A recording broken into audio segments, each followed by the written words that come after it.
And we're going to do a screen share of the Bible. Okay. These are more Proverbs of Solomon compiled by the men of Hezekiah, king of Judah. So evidently there was the Solomon's collection, and then they found some more Proverbs. And it's little statements like that made me think, oh, Proverbs is just random. They found some laying around, some extra, were they in fortune cookies? Where did they, that was kind of my thinking. Forgetting that the Holy Spirit is involved and that God is a God of order, and that's not how he rolls. So they found some more compiled by Solomon, but compiled by the men of Hezekiah that come from Solomon. But as you're going to see, there's some things in chapter 25 that you might not notice at first, that they're really, that's weird how my hands go out of, woo. Anyway, you're going to might not notice them when we just read through the chapter, but when we go through, you're going to see some things in here like, oh, he keeps talking about similar things. So, all right, chapter 25. It is the glory of God to conceal a matter. To search out a matter is the glory of kings. As the heavens are high and the earth is deep, so the hearts of kings are unsearchable. Remove the dross from the silver, and the silversmith can produce a vessel. Remove wicked officials from the king's presence, and his throne will be established through righteousness. Do not exalt yourself in the king's presence. Do not claim a place among his great men. It is better for him to say, "Come up here," than for him to humiliate you before his nobles. This is, what you have seen with your eyes, do not bring hastily to court. What you do in the end, if your neighbor puts you to shame. I think we could rephrase that one today. What you've seen with your eyes, do not repost hastily to Facebook. For what you do in the end when your neighbor puts you to shame, okay? Some things look true. Then with a little investigation, don't be hasty spreading stuff, okay? If you do take your neighbor to court, do not betray another's confidence, or the one who hears it may shame you, and the charge against you will stand. Now, see, back in the day, if you made charges and then they weren't proven true, you were held accountable for, so if you went and accused somebody of rape, and then it turns out they didn't commit the rape, you would be punished as if you'd committed the rape. You don't want to bring a charge unless you knew. If you take your neighbor to court, do not, okay, we already read that. Like apples of gold in a silver setting is a ruling as a rightly given. Oh, it's precious. It's beautiful. A good judgment by a judge, that's a beautiful thing. Like an earring of gold or an ornament of fine gold is the rebuke of a wise judge to a listening ear. Okay, so again, the rebuke of a wise judge to a listening ear, that's valuable. Like a snow-cooled drink at harvest time is a trustworthy messenger to the one who sends him. He refreshes the spirit of his master. Like clouds and wind without rain is one who boasts of gifts never given. You get all the bad part with none of the good part, okay? Through patience, a ruler can be persuaded, and a gentle tongue can break a bone. That one is an excellent one to remember in your elders' meetings. If you find honey, eat just enough. Too much of it, and you will vomit. Seldom set foot in your neighbor's house. Too much of you, and they will hate you. Like a club or a sword or a sharp arrow is one who gives false testimony against his brother. Like a broken tooth, or a lame foot, is reliance on the unfaithful in a time of trouble. Like one who takes away a garment on a cold day, or like vinegar poured on a wound, is one who sings songs to a heavy heart. See, notice that it's teaching you there to match the emotional state of the person that you want to communicate with or comfort. Going up to a person who's depressed and singing a happy song to him isn't helping him. That isn't cheering him up. Saying, okay, well, let's look on the bright side. Blah, blah, blah. No. You have to, if you want to comfort somebody, you have to share their emotional, otherwise it's like taking away a warm blanket on a cold day or pouring vinegar on a wound. If your enemy is hungry, give him food to eat. If he's thirsty, give him water to drink. Say, hey, that's what Jesus said. Yeah. He was quoting Proverbs. Much of Jesus's teaching draws back to Proverbs. Earlier, we saw not exalting yourself or taking the seat of honor in front of a king, but letting him bring you up, because it would be embarrassing if you take the high seat and then he moves you down. Those concepts Jesus is taking right out of the book of Proverbs. He's basically throwing Proverbs up in the face of men who should have known Proverbs. In doing this, you will heap burning coals on his head, and the Lord will reward you. We'll talk more about what that means. Like a north wind that brings unexpected rain is a sly tongue which provokes a horrified look. North wind bringing rain means bad news. Better to live on the corner of a roof than share a house with a quarrelsome wife. Remember that, fellas, before you get married. Like cold water to a weary soul is good news from a distant land. Like a muddied spring or a polluted well are the righteous who give way to the wicked. That one's heavy. It is not good to eat too much honey, nor is it honorable to search out matters that are too deep. But why is there evil in the world? Why would God allow that? Yeah, there's some stuff that you're never going to know the answer to. Surprise, you can't know it all with your little tiny brain. Like a city whose walls are broken through is a person who lacks self-control. Wow.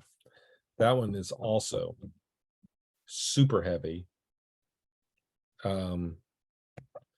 Yeah, that's pretty heavy stuff. So let's stop sharing for a second, and then let's start sharing again on our PowerPoint. Ta-da! Okay. So let's talk about chapter 25. Hold on just a second, guys. Take a drink, talk amongst yourselves. Just a second. I gotta check something.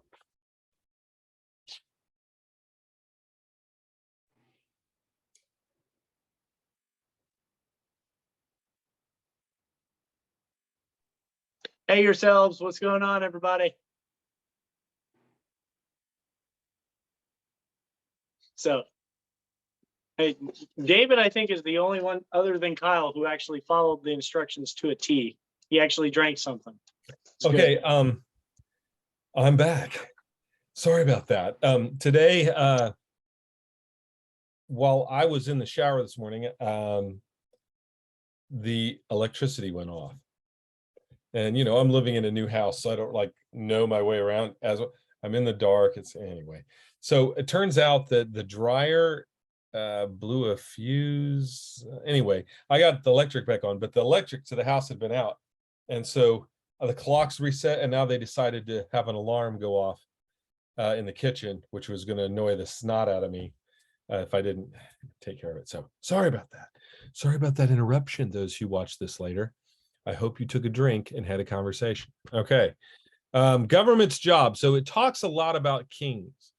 But what is the king really, except it's talking about the government. And so some things that are the king's job, which would mean by no stretch of imagination, the government's job.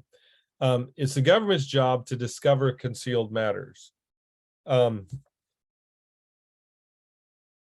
The investigation of murder, of crime, or for spies or for stuff like that, that's the government's job. And the government should have some legitimate authority and a role to do investigation.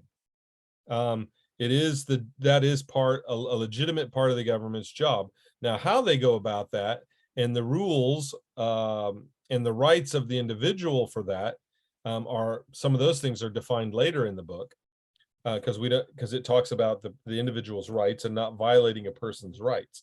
So without violating a person's rights, the government does have a responsibility to discover concealed matters, to deal with high and deep matters. Verse 3. There's some things that we can't all know or be privy to, and there has to be some trust of government. Unfortunately, that trust today is broken down, and which makes government impossible. That's why there needs to be transparency, and that's why we need to vote for people who actually have character, not pathological, power-hungry liars. That's why we need to limit the power of government, so that even if somebody wicked gets in, they can't abuse the power beyond measure. So, but anyway, I'm digressing. It is their job to deal with high and deep matters, and so the government's going to have to know and need to know some things that not every citizen can know, or that we have time to. And that's why we're a republic. We're not a democracy. We don't vote on every issue. We don't go, like, we could set up a voting booth in each house. It's secure, and you log in with your driver's license, and we could each vote on every matter. We could get rid of representative government altogether, and we could just turn into a total democracy. But of course, when that happened, people can't be educated, and they're generally stupid. That's why we have the Electoral College. The whole point of the Electoral College is because there's some things the government deals with are high and deep matters, and we need to have people who are educated and know what they're doing, making those decisions. So we vote for people to represent us and to administrate the Constitution or the law, and to hold everybody accountable to this law. That's the idea of a representative government that is based on a constitution. That the term for that is a republic. And so there needs to be a government dealing with these high matters, and that's why a total representative government like the Greek democracies, where everybody literally voted on everything, quickly the majority overruled the rights of the minority, and they devolved into into chaos and fell apart, and they quickly consumed themselves because of uneducated, selfish voters. And that's the importance of a republic, because it's supposed to be based on law. These leaders we elect to administrate that law, and that's the genius of our system, which they got from these biblical principles. And this stuff like this is why a lot of governments don't allow the Bible to be read, make it illegal. The government's job is to deal with hidden things the average person can't know, verse 3, and to remove the wicked, verse 4. So it is their job. In fact, I just saw in the news today the Parkland shooter who killed 17 people got life in jail without parole. And it made me sad, because while they're reading all these verdicts, the families are sitting there shaking their heads and upset and crying, because they all wanted him to get the death penalty. And, according to the Bible, justice was not done. And according to those people, justice was not done. And they didn't remove the wicked. They're just going to put him in a place where we got to pay $50,000 a year for him to be taken care of for the next 50 years. And he's 17, or I don't know how old he is. No, he was 19 when he did it. So he's probably 20, 21 now. So if he lives to 73, we're going to be paying for another 50 years. And it's the job of government to remove the wicked and to establish itself in righteousness, verse 5. Okay, one of the things you have to do is get rid of bad leaders, of wicked leaders. And that was the point of the separation of powers, of electing representatives, is hopefully we'd created a system that would weed out the bad people, and that people would vote for people of moral character, and to drastically limit the power of government. So if a bad person got in place, they couldn't do much damage. But we haven't really followed our Constitution or been smart who we vote for. And so now we're almost in an oligarchy where who knows who's ruling. It's obviously not Biden, but who knows who's calling what shots? I don't know. But what we need is for the government to establish itself in righteousness so that we can have trust. See, right now, nobody trusts the government. If a Republican's elected, the Democrats don't trust him. And if a Democrat's elected, the Republicans don't trust him. There's no trust. There's no transparency. Everything's messed up because we have not established the government in righteousness. And you can't have effective government without the people being able to trust the people who are in power. So that's a government's job. But what about good citizens? Well, a wise person will wait to be exalted. A fool will try to exalt themselves. And we're going to see that verse 6 and in verse 27. A wise person will go slow to court. Is that us today? Are we slow to go to court, or are we a litigious, happy person that'll sue at the drop of a hat, and we carry our own hats? We sue too much. That's why medical insurance is outrageous. When Kaylee was born, I remember the attending physician was our family doctor, and he did Kaylee's birth, and he told us she was his last birth. And we're like, why aren't you going to do? He said, because unless you are just going to be a pediatrician who does births, it costs too much money to have the insurance required to do the birth of babies. So you can't have this doctor who, takes care of the family, knows the family, loves the family, cares for the family, that's your doctor you trust, who you can use for birth. Now you have to go off to some specialist, and then that specialist is going to charge you outrageous amounts because they have to pay for all this insurance. So that, the price of Madison's birth was $2,200. The price of Drake's was $1,900, and the price of Kaylee's was $15,000. Because the prices are just going up because people sue, and they sue even when the doctor didn't do anything wrong necessarily. And there's all this, and that's with everything. And so then the insurance companies have all this money, and so the doctors start saying, well, some people don't pay, so we're going to overcharge the people who do pay. We're going to charge this insurance company so that we can make a profit. And then they get greedy, and then the doctor wants to make a profit, and the hospital wants to make a profit, and everybody, and it's just this insane thing, and they're jacking up prices. Well, the insurance company goes, we're not paying for all this, and so they jack up prices, and everything goes out of control. And then the government sticks their nose in it and regulates, well, you've got to insure this, and you've got to cover that, and you've got to do this. And nobody can make free choices anymore, and the price goes through the roof, and nobody can afford it. And then the government says, well, nobody can afford healthcare, we'll come in and save the day. And then they give everybody bad healthcare. And it's just insanity, because we are not slow to go to court, and our courts will allow. And if we would do tort reform where it was harder to sue, and you had to have a real legitimate case before you were allowed to go to court, and get all these lawyers involved, and cost doctors, hospitals, insurance companies, and individuals millions of dollars in court fees, and lawyer fees, then if we would get rid of that, then the price of all that stuff would come down. And so much of the cost of everything is self-inflicted, from government rules to insurance rules, to the rules that we have about courts and suing, and making it too easy to sue. So the citizens need to understand we need to be slow to go to court, and only go to court when we got a sure thing.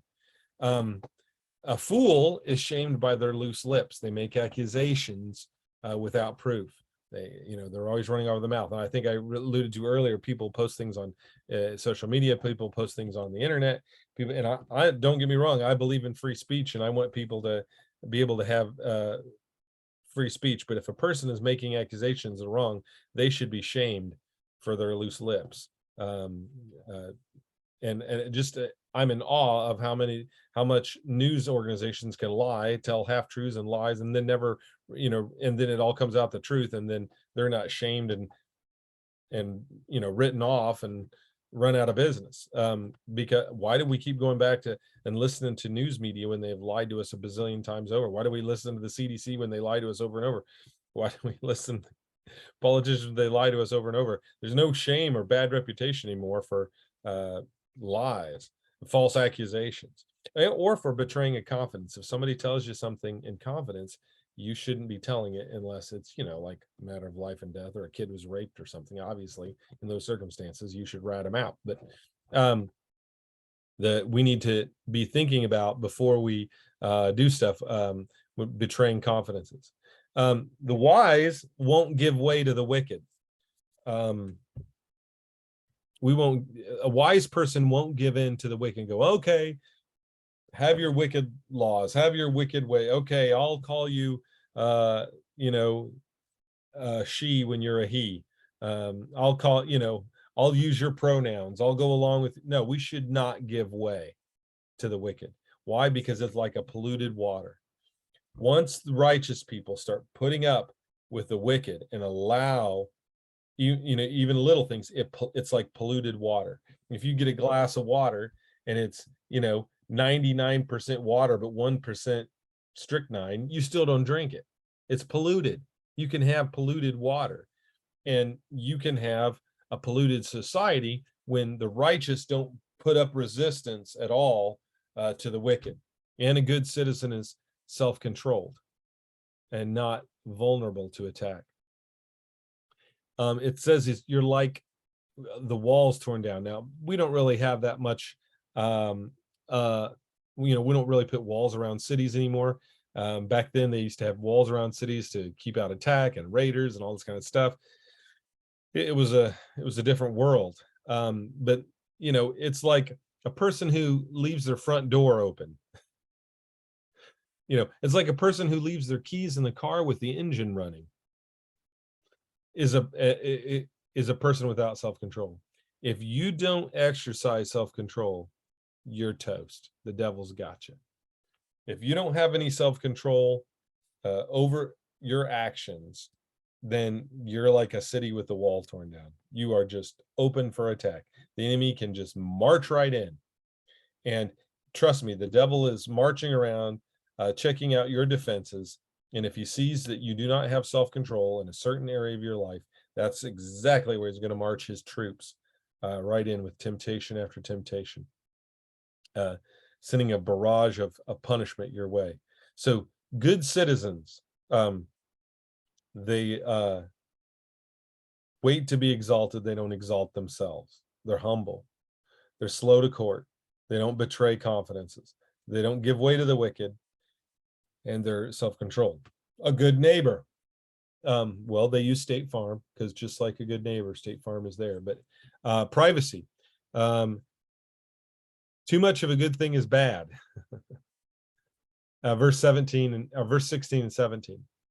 Just like you can have too much honey. I like honey. You guys like honey? I like a little honey on something. But you can put too much honey on something. Like syrup, right?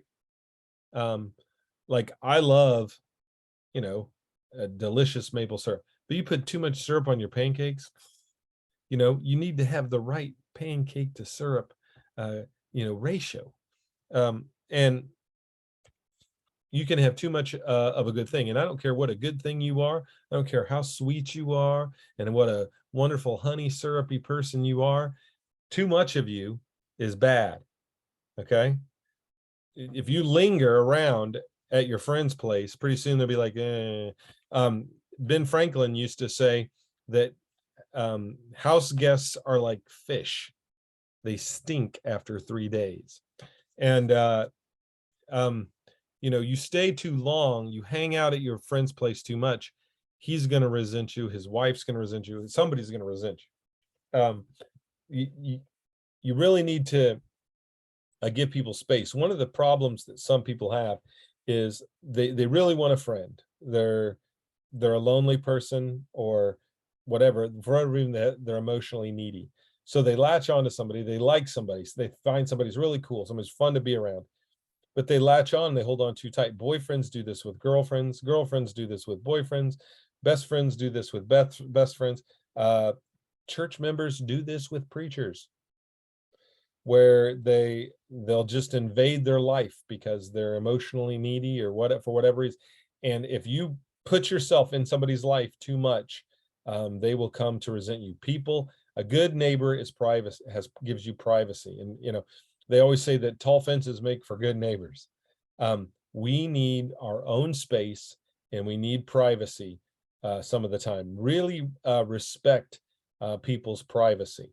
To be a good neighbor, a good friend, a good preacher, whatever. Don't invade yourself too much into other people's lives. I knew of a guy when my dad was young. He tells a story about this guy that would, he was a neighbor to a lady in the church, and he would go over every day around dinner time and show up and invite himself to the meal, whatever they're having. This lady was feeding this bum, and he just kept coming over. So finally, she wanted to get rid of him. So one day, they got done with the meal. She goes, "Well, time to do the dishes," which she didn't normally do till he left. And she took all the dishes and laid them on the floor, and the dog came over and licked the dishes clean, right? And then she stacked them and put them back in the cabinet and said, "Well, dishes are done." And went and sat down and started talking to the guy again, like nothing happened. And the guy never came over for dinner again. He never showed up. And then she, of course, took the dishes out and washed them after the dog. But she totally fooled the guy. That was out in New England. A lady did that. I think it was in Maine or somewhere. Dad was planting churches, but such a funny story. Honesty. False testimony is an attack. Verse 18. It's like a spear or a sword or whatever. To lie about somebody, even if it's not in a court, just you lie about somebody and ruin their reputation. That's an attack. A good neighbor values privacy. A good neighbor values honesty. And without those things, society crumbles. If we are not honest in our society, or we don't value the privacy of other people, society will fall apart. Dependable. Don't be a lame foot. Verse 19. If you say you're going to do it, do it. If you say, I'll get you that, or I'll get you. Don't be a lame foot that overpromises and underperforms. Listen, one of the keys to success in your life is to underpromise and overperform. Okay. Don't say, "Yeah, I'll do that for you. I'll get that. I'll do all, Don't say you're going to do it and surprise them by doing more than they expected. Expectation sets the bar. So if you set the expectation here and then you go above it, they're like, "Ooh." But if you set the expectation here, but only go to here, then they're upset at you. You can literally do the same thing, and in one circumstance, they're impressed with you. In the other circumstance, they're disappointed with you. And you did the exact same thing based on where you set the expectation. Okay. So if you say till death do us part, then it's from death do us part. If you say for better for worse, then it's for better for worse. If you make a commitment, keep it. Listen, be a man of integrity who is dependable. If you say you're going to be there at 8, be there at 8. Now, there's going to be times when stuff happens, life gets in the way, mistakes happen.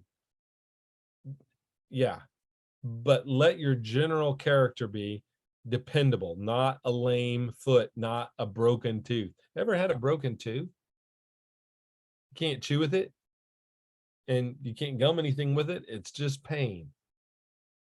And when you say you're going to do and you don't, you overpromise and underperform, you're like a broken tooth. You can't chew with it, and all it does is cause pain. Or a lame foot, and you're dragging it around as dead weight, but you can't put any weight on it. You can't walk. Don't be a lame foot. Don't become that guy. Your emotional state. Don't rejoice with those who are mourning. Okay. So let's say you come home,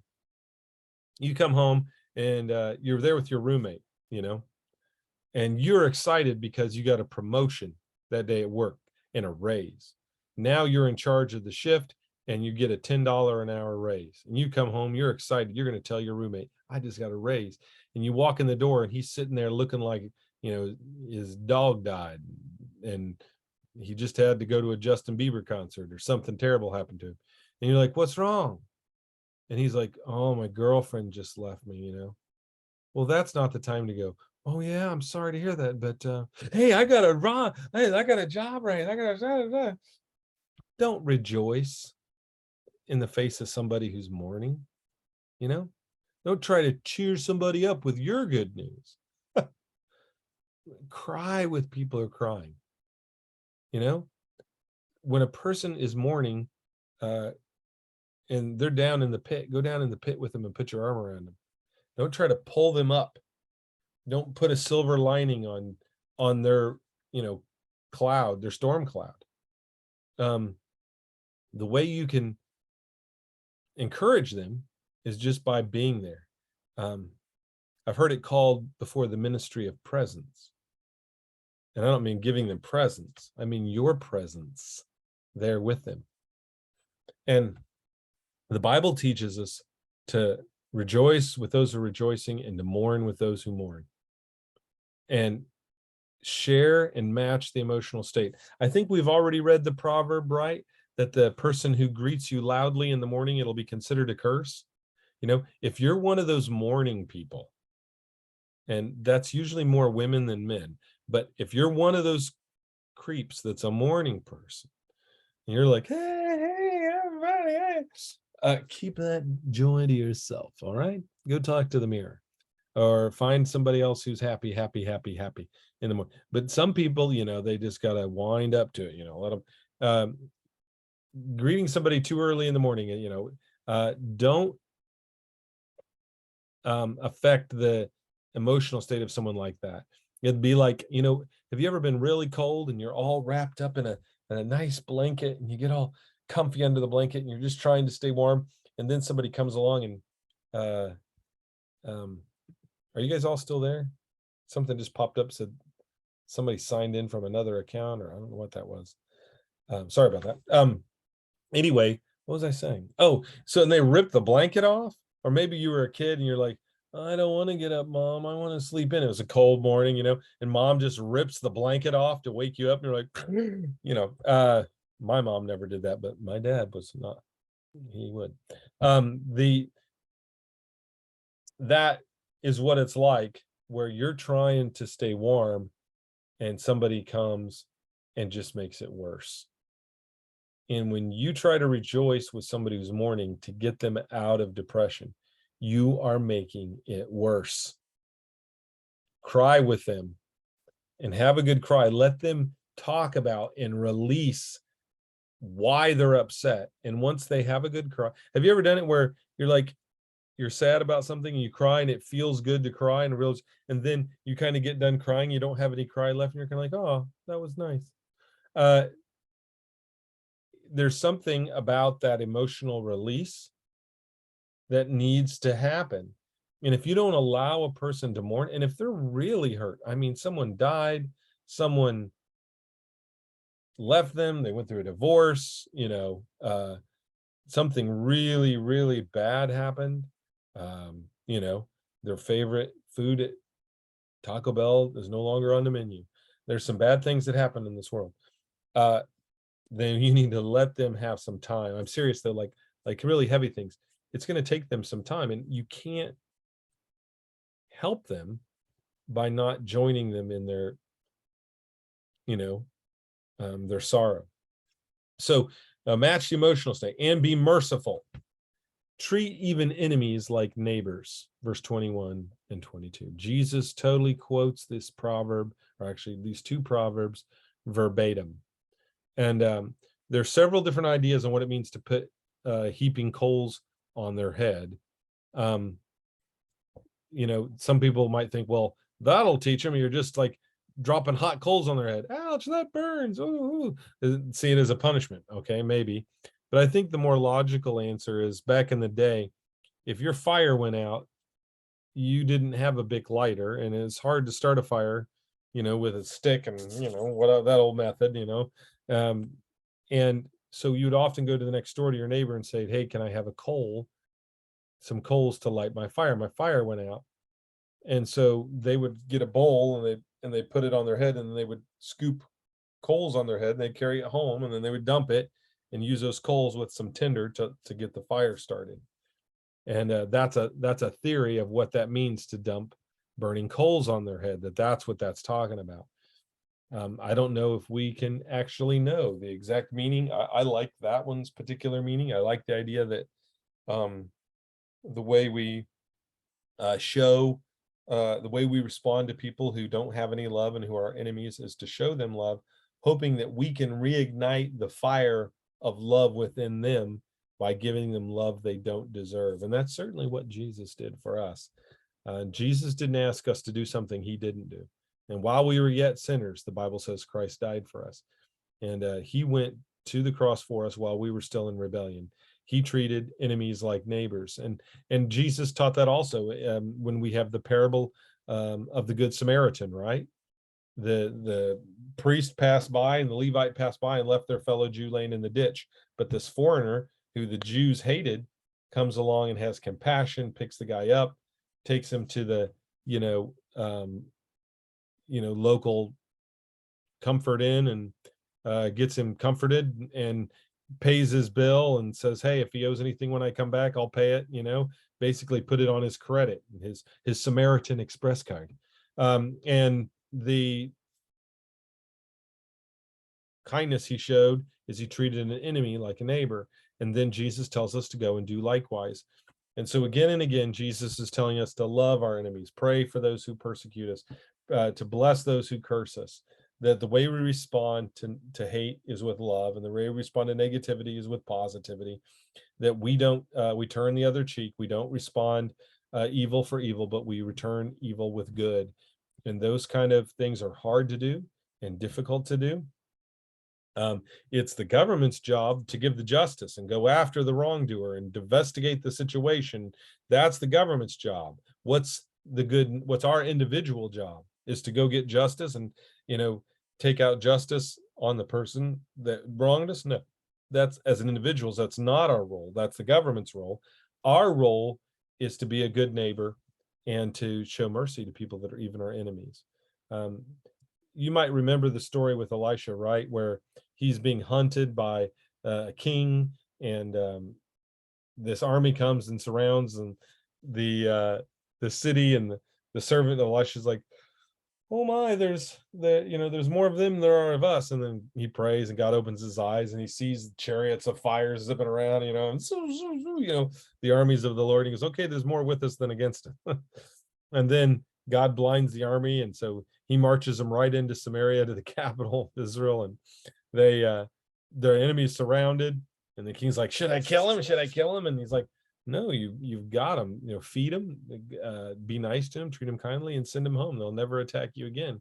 And they never would, because the king could never convince the army again that God wasn't powerful enough to defeat them, number one, and number two, that the people of God were out to get him. They weren't out to get him. They weren't their enemies. They treated him with love and fed them and sent them home to their families without killing one of them. And so that won them over, and mercy triumphs over judgment. And we need to show mercy to people and try to rekindle the fire in their fireplace of love and mercy and grace by showing it to them when they don't deserve it. And I'm not saying, let somebody walk all over you, don't ever defend yourself, be a pacifist, let someone, rape you or kill you or steal. No, I'm not saying that, but I am saying that when people are your enemies, you can show them love and kindness to ward off bad behavior from them by winning them over with love that they don't deserve. So treat even enemies with kindness and see how far that goes. I wish we could have some of that in the world today. We need more of that. Value of words is shown in this chapter. An apt word is like gold and silver. A rebuke is like gold jewelry. A trustworthy words are refreshing. Wouldn't it be nice to have a news source that you could trust? Wouldn't it be nice to have a politician you knew that they were telling you the truth and really did have your best interest in mind? Wouldn't it be nice if, wouldn't it be refreshing to have a reliable source of information? How rare is that in the world? That would certainly be refreshing. An unkept promise is like rainless clouds. It's bad enough when it's cloudy and cold and windy and, yuck, weather. That's bad. But at least, you could always say, well, on the bright side, we're getting rain and we really need rain to grow the plants and to grow. When the sun comes back out, that rain will help nourish the land and it will produce crops from that. But when it's all cloudy and windy and stormy, cold, like November day, and it doesn't rain, oh man, that stinks. That's the worst weather of all. At least you could get some rain out of the deal. That's the way it is when you make a promise. It's bad enough to wait when someone says, I'll do that later. It's bad enough you got to wait. But then when they don't ever follow through, there's no rain with the cloud. You waited for nothing. And so don't be a person who makes unkept promises. That cannot be you. And that's why we don't swear, because we're not going to create expectations we can't or won't keep. That's why James says, above all, don't swear. Don't be swearing. I swear I'll do this, or I swear I'll give you that, or I swear. No. Yes, no. Set the expectations. And then, as far as it's possible by you, keep the expectations that you've set. If you said, I'm going to do this, then you do it. You follow through. You be a man of your word and integrity. Because if you don't have that reputation, you got nothing. What happens if you borrow a bunch of money, you say you'll pay it back, but you don't? What happens to your credit score? They'll be able to loan you money again, because you're not a trustworthy person. But if you borrow money, you pay it back on time or sooner than on time, and you pay back your debts, and you're somebody you can trust, credit score goes up. People loan you more money because you're a man who keeps your promises. Everybody has a reputation, and you have a credit score not just with your money in the banks. You have a credit score with people. You're going into ministry, right, guys? You're gonna be preachers in churches. You're gonna have a credit score with your elders. You're gonna have a credit score with the members of your church. You're gonna be a husband. You're gonna have a credit score with your wife. You're gonna be a father. Oh, here's a killer one. You're gonna have a credit score with your kids. But Dad, you said, but Dad, look, keep your word. Follow through with what you promised. And be clear with your kids, because they'll think you promised more than you did. But you said, I said, we might do it if we have time. You have to be legalistic, because kids will be like, but I wanted, they'll try to hold you to promises you didn't make. But keep your promises, because everybody's going to give you a credit score. I'm giving you one in your class and your assignments. You got a credit score. Think about your reputation. Okay, patient words. So an apt word is very valuable when you say the right thing at the right time. Now, how can you have an apt word or a good rebuke so that your words are valuable? Well, you need to be wise. Now, is wisdom come from inside of you? Is that where wisdom comes from? Your brain? No. Where does it come from? It's externally sourced. So if you're going to have an apt word or a timely rebuke, that you're going to have valuable words, what do you have to be putting into you? Externally sourced wisdom. Where does that come from? Well, we've already learned it comes from the word of God. It comes from nature. It comes from experience, and it comes from your parents, and it comes from trusted sources. These wiser people, you walk with the wise, you'll become wise. And if you want to have an apt word, okay, people are going to come to you because you're a minister, right? Am I right or am I wrong? Right? People are going to come to you as a preacher and say, what do I do about my kid? What do I do about my wife?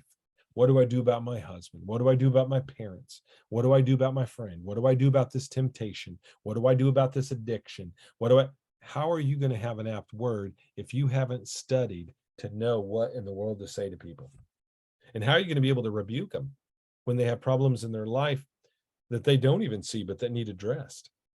How are you going to know how to say that apt word, the appropriate comment at the appropriate time with the appropriate inflection, the appropriate emotional state? How are you going to know when to give people gold and silver and gold jewelry? The only way you're going to have that is if you get externally sourced sources of wisdom to input that information into you. The only way you can become wise is to seek it out, look for it, study, read, investigate. And you need to learn how to talk to people. You need to learn how to be emotionally intelligent, not just biblically intelligent. It's one thing to know what the scripture says. It's another thing to be able to say it to people in a way that doesn't hurt them. My dad told me a story once about a guy out in near Pittsburgh, Pennsylvania. He was just a really emotionally unintelligent person. We always called him Y2K guy, because he came to Hillsborough Family Camp every year and was always talking about Y2K back in the 90s. But anyway, Y2K guy, Dad told the story how he went to a funeral and the guy's mother had died and she wasn't a Christian. And they had the funeral at the church, and the guy's sitting there looking at her, and he walks up next to him and looks over to him and says, too bad your mom went to hell. Well, okay, that's true. She probably did. And the guy already knew that. And it was hurting. He's sitting there crying. But why would you say that to somebody? Just because something's true doesn't need to be said, you know. You go up to somebody who's got cancer and, they had to have skin cancer removed and come to say, boy, you sure are ugly since you had that cancer removed. Well, that's true, but you wouldn't say that to them, someday someone's going to ask you, does this make me look fat? And you better have already figured out what you're going to say when she says, does this make me look fat? You better have a clever response already planned, because if you hesitate at all trying to think of what to say, that's worse than saying, yeah, you look huge, because that's what she hears. Whether you say to, you better have some wisdom in place where you're ready to respond to common things that you're going to face. And you better talk to people, figure stuff out. If you have an apt word though, and you know how to respond and how to rebuke, that's more valuable than gold and silver or gold jewelry. It's more beautiful. And all the times when somebody has come to me, I say, Kendall, I got this going on. And I'm able to give them a scripture, give them some encouragement, give them some, and they'll go and they'll cry and they'll say, Kendall, thank you so much. Thank you. Oh man, it's so wonderful to be able to give that apt reply, or to be able to go to somebody who's struggling with something and say, look, you need to repent, and give that rebuke and then have it pay off. That's like gold, silver, gold jewelry. It's absolutely valuable. And you can't have valuable speech if you aren't seeking wisdom. And you want to be trustworthy, and then you want to have patient words. A lot of times, one of my biggest faults is I was impatient. When I tried to do sales, I wasn't that good at it because I was too impatient. I oversold. I pushed too hard. And then they started to go, wait, why is he pushing so hard? There's something else going on? And they didn't trust me because I wasn't patient. Patient words are persuasive. When you have the confidence that you're right, that incites a calm, patient demeanor, and you are thoughtful and you are firm, but you're patient. The person who is lying or deceiving, they're in a hurry to get you to believe. They overtalk. Have you ever seen that, where you'll know somebody's lying because they share more details than is necessary? As as the way Shakespeare said it is, he doth protest too much. Sometimes when somebody's accused, they over defend, they protest too much, and that makes it obvious that they're the one that's guilty. The mom's like, who broke this vase? This vase is, or mom doesn't even say who. Mom comes home, she sees a vase broken. This vase is broken. I wonder how this got broke. And then one of the kids goes, it wasn't me. I was over at Johnny's house. We were playing video games. And then we came over and they gives us long defense. And it's pretty obvious to the mom at that point, Johnny broke the vase because he protests too much. It's like, Shakespeare said it very eloquently. He doth protest too much.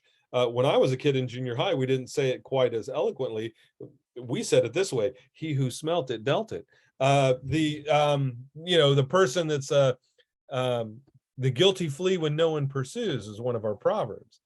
And when a person is in a hurry and pushing and pushing and pushing and pushing, that makes people put up barriers and resistance. Okay. And then it's a battle of wills. Whereas if you're patient, you have patient words, and you just know, let's stop and think about it. They're yelling at you and you respond. I remember one time this guy, we were in line for a concert. I don't remember where we were. We're outside somewhere up in Short Vine. I was in high school. No, not high school, but college. This guy got mad and he's ready to fight And I remember my friend going, "Hey, I'm Chris. I'm Chris. What's your name?" The guy's like, Josh. He's like, "Hey, Josh, nice to meet you. Hey, now I wanted to, and he just calmed that dude way down. We're really sorry. We're not trying to cut in front of you at all. Please go." He was just totally cool with it. And I just sat there in awe, like I would have went defense. "Oh yeah, I didn't do nothing." If I got all defensive like that, then, and then old smooth Chris just comes in and gentle, patient, smooth Chris. Uh, just handles the situation. And there's nothing more persuasive than patient words. You don't have to be a fast talker to win people over. Okay. Uh, Now, I don't want you to have a slow draw or anything like that either, but I'm just saying, uh, patience. One of the things is that makes us ineffective in convincing people to get baptized is we're impatient. We want to win them. We want to push them in the baptistry today. We want to get our Baptist friends now, where it's going to maybe take, you need to think about the end game here. You need to be thinking of long term of not just winning a battle, but winning the war and winning the person. And that's going to take slow, constant plodding along, you know, and you've heard the story of the tortoise and the hare, and sometimes just consistent, slow, methodical, loving, persuasive words. And patience can break a bone. Okay. um, Through time and consistency, many powerful things are done. And you guys are going to want to go into this church. You're going to go get your first church, and maybe it's an older church, and maybe they're a little stuck in tradition, and maybe the leaders are a little backwards, and maybe the church doesn't have the right attitude. Maybe they don't even have the Great Commission is the central thing, and they're just a little country club church, and you're like to go in and you want to radically change everything and introduce new music and introduce new this and introduce that and push and yell and blah blah blah blah. When in reality, what you need to do is just go in there and patiently, consistently, week by week, each week get a little better. Each week, slowly be teaching principles and concepts so that they can get it. So you're not beating them over the head or trying to shove it down their throat. But, the steak is too much for them to eat. So you cut it up into little bite-sized pieces and feed it to them, and you want to have an adult mature church, and it's not, and they're very immature, and so you have to take the carrots and dice them and put them in a little cream sauce. So you get the cream carrots and be like, "Okay, open the hanger, here comes the airplane." Sometimes you have to allow them to mature to where they can feed themselves, to where things can take off. And Rome wasn't built in a day, and things can't always happen overnight or as fast as you want. But if you will be patient and just consistently keep moving towards your goals, keep taking steps, even if they're small steps, the way you eat an elephant, one bite at a time, right? And the way that you go up a huge mountain is one step at a time. The journey of 1,000 miles starts with one step. And you can be powerful and persuasive and break a bone, eventually get to where the weight of what you've said absolutely will just snap the bone in half if you're patient. The value of your words is immense, because a word aptly spoken, right place, right time, right thing, is like gold and silver. A rebuke rightly given, that's like gold jewelry. A trustworthy word that refreshes people. Um, you know how valuable it is when the people at your church that you preach to every week can see that you've done your due diligence and you've studied, and you're not making assumptions, and that you've actually studied both sides of a controversial biblical topic, and that you're competent and you know what you're talking about, and you have reasonable, logical beliefs. And you know how refreshing it is for them to be able to come in every week and trust your scholarship, to have somebody that they can listen to, not have to worry about, man, is this guy off base or what? You know how refreshing that is to come in every week and hear trustworthy words of God? That every week they're getting nourished from God's word. They're learning a new biblical principle. They're learning a new biblical insight. They're learning a new thing in their life to implement in their life and walk with Christ. You know how refreshing that can be? You know how beautiful your sermons can be? What a blessing they can be to people? what a difference you can make if you're a trustworthy speaker of God's word. You rightly divide the word of truth. So you don't want to be a rainless cloud.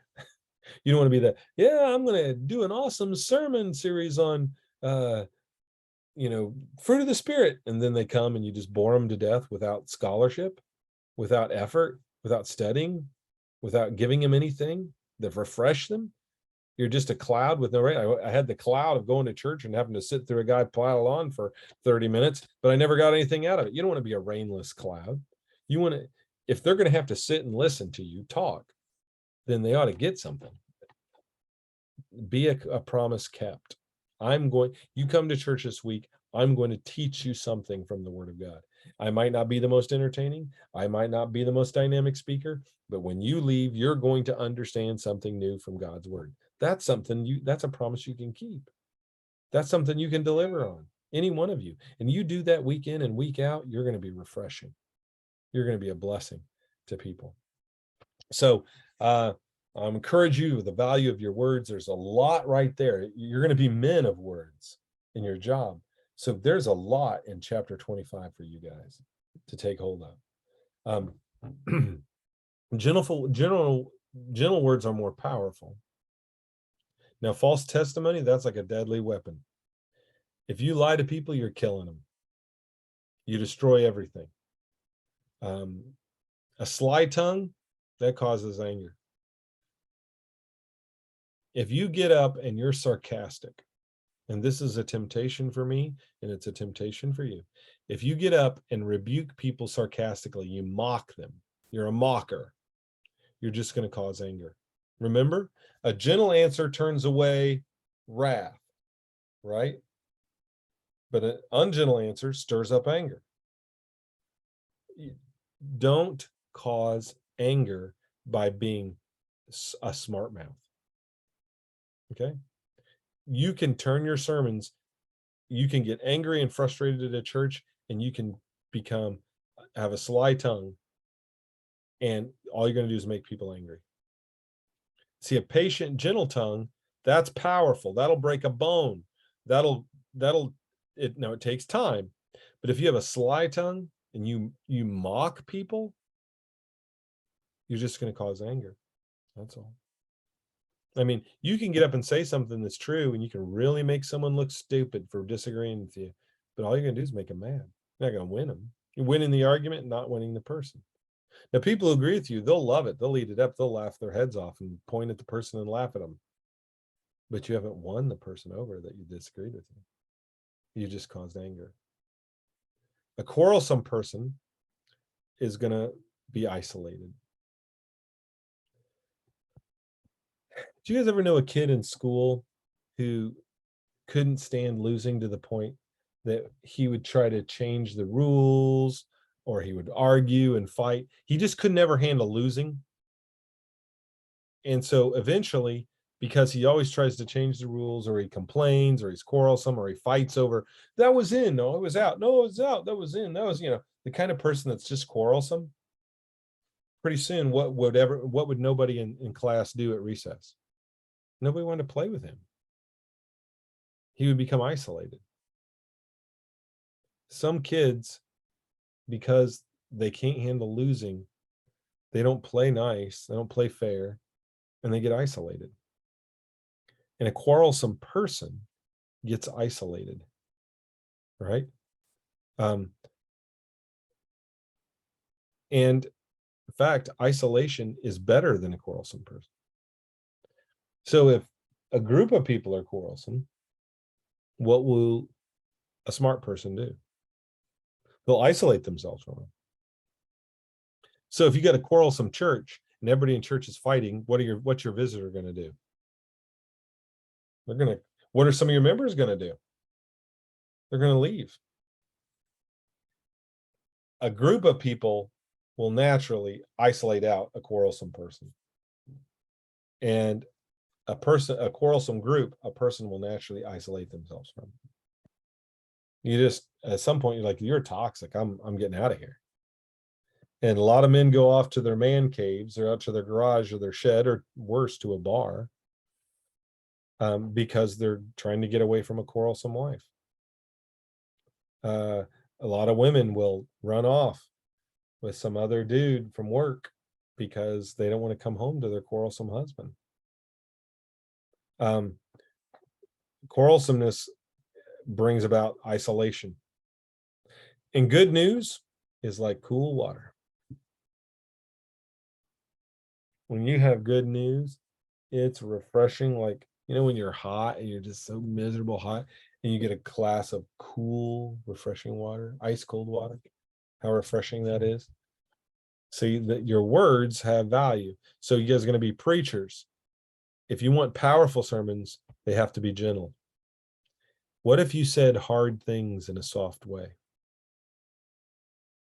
What if you said hurtful things in a loving way? What if what you said was true and trustworthy? What if you didn't anger people by having a smart mouth, or a sly tongue, but what if you were less sarcastic and more healing, more gentle?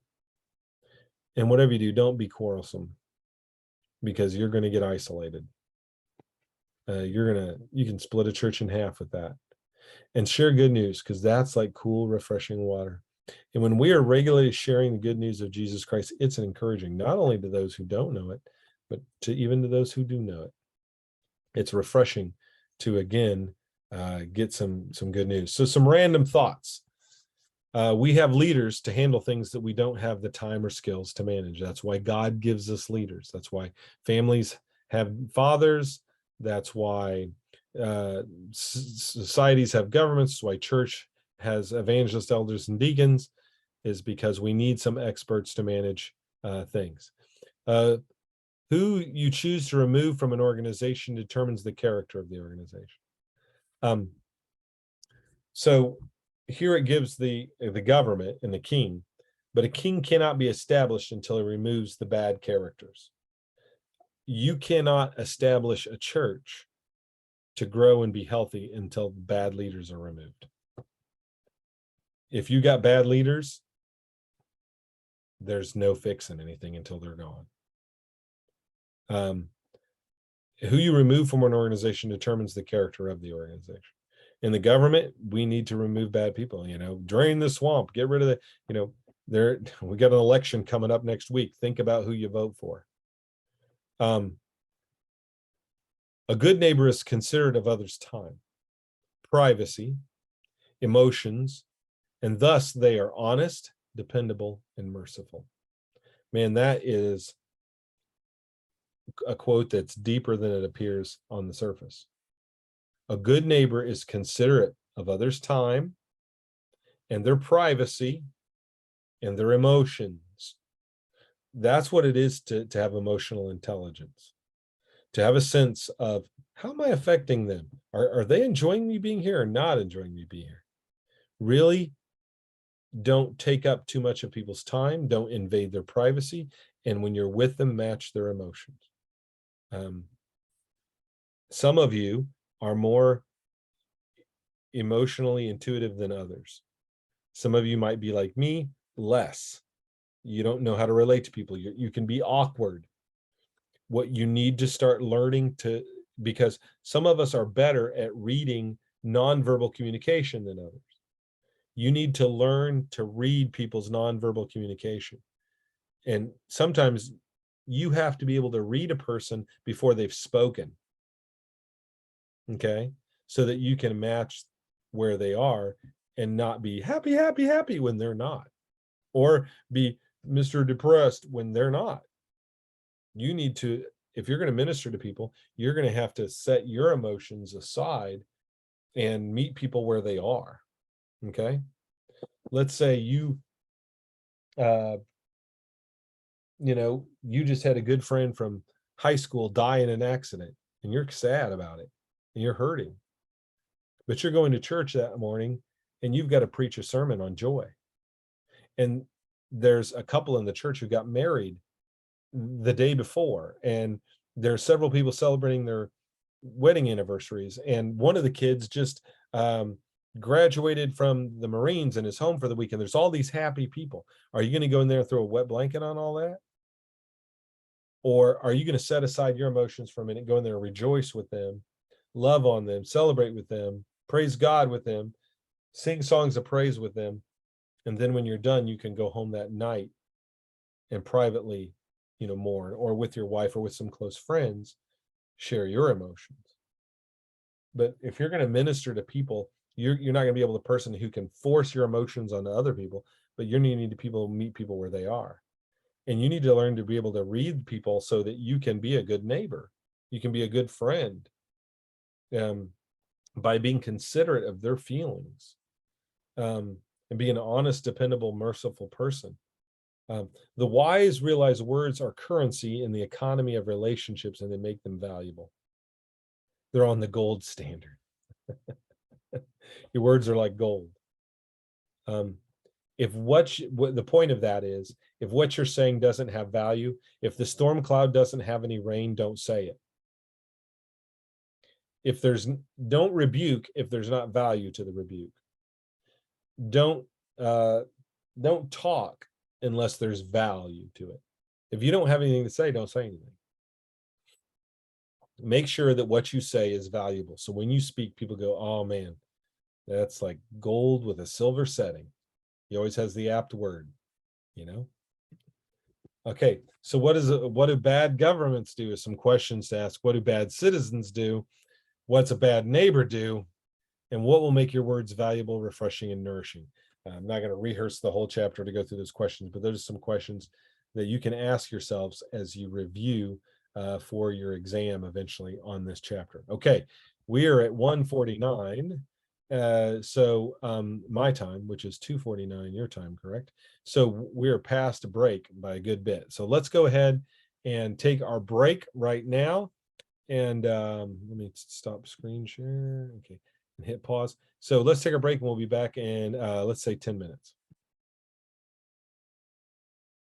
All right, we're now recording. So a lot of the Proverbs that we dealt with in chapter 25, and we're going to now be dealing with in chapter 26, which we're about to cover. Turn in your Bibles to chapter 26. You can follow along. Are the like. This is like this, and this is like that, or like a this is a that.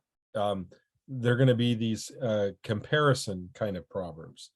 And so really be noticing that the form of proverb that we see in chapter 25 and chapter 26 are similar, that they're the like, they're the parabolic, I would call them,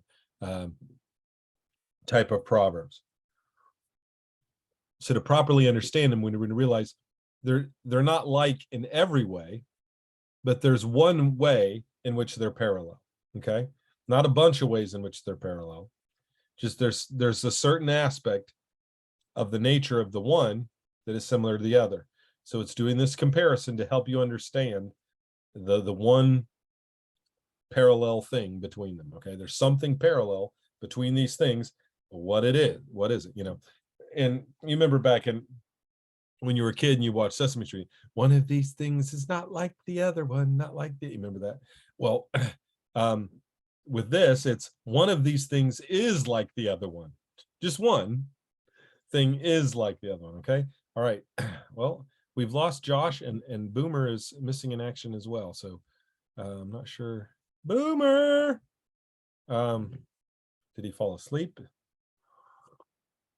Is he on the toilet? Nobody knows. I feel like Elijah talking about the god of Baal. Where is he? Did he go on vacation? Did he fall asleep? Is he on the toilet? We're not sure where he is. All we know is he's not raining down fire from heaven. Okay. Well, I've got a chat. Somebody sent me a chat. Boomer says, go ahead. I'm not feeling well. Oh, I'm sorry, Boomer. We'll be praying for you, brother. So Boomer is not feeling well. We're going to go ahead without him. He may have eaten too much honey. Okay. Chapter 26. Let me go to screen share. No. This. Yes. Okay. We are screen sharing 26. Okay. So let's be looking for these like a this, like a that parabolic kind of proverbs. The participants can now see my application. All right. Thank you. Okay. Like snow in summer or rain and harvest, honor is not fitting a fool. I don't know why. When I started reading the like, I just remembered the thing we used to say to people is like, you like school in the summertime.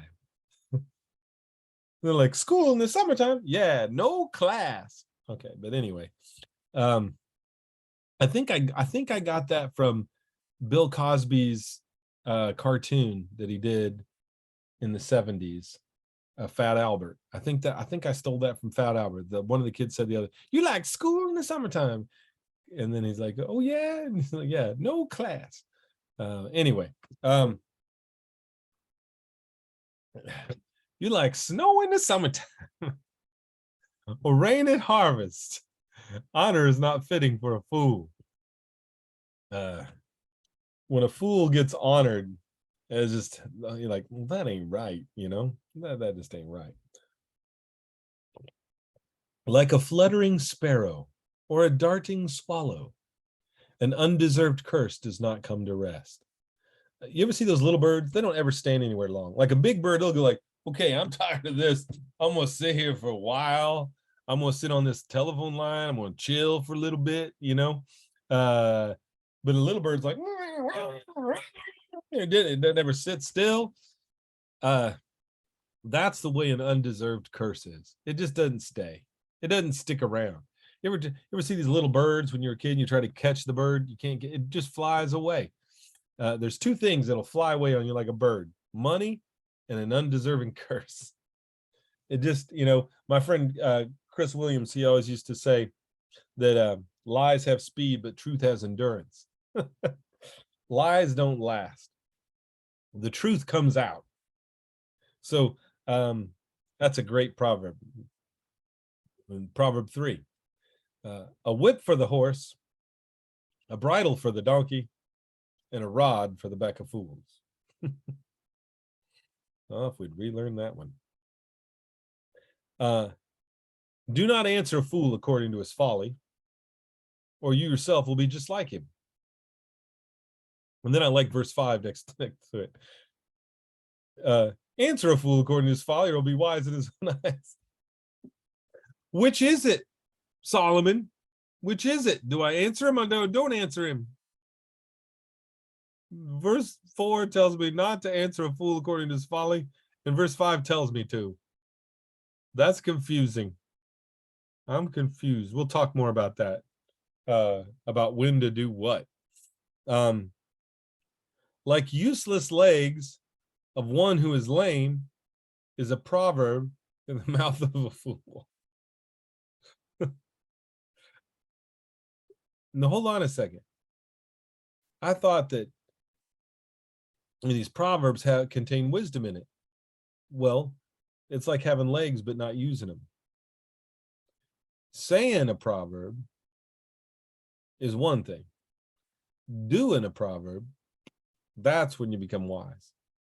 Hearing it, saying it, knowing it, that doesn't make you wise.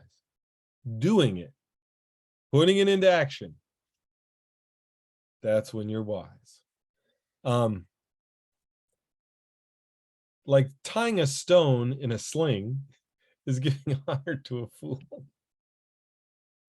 Solomon's getting funny now.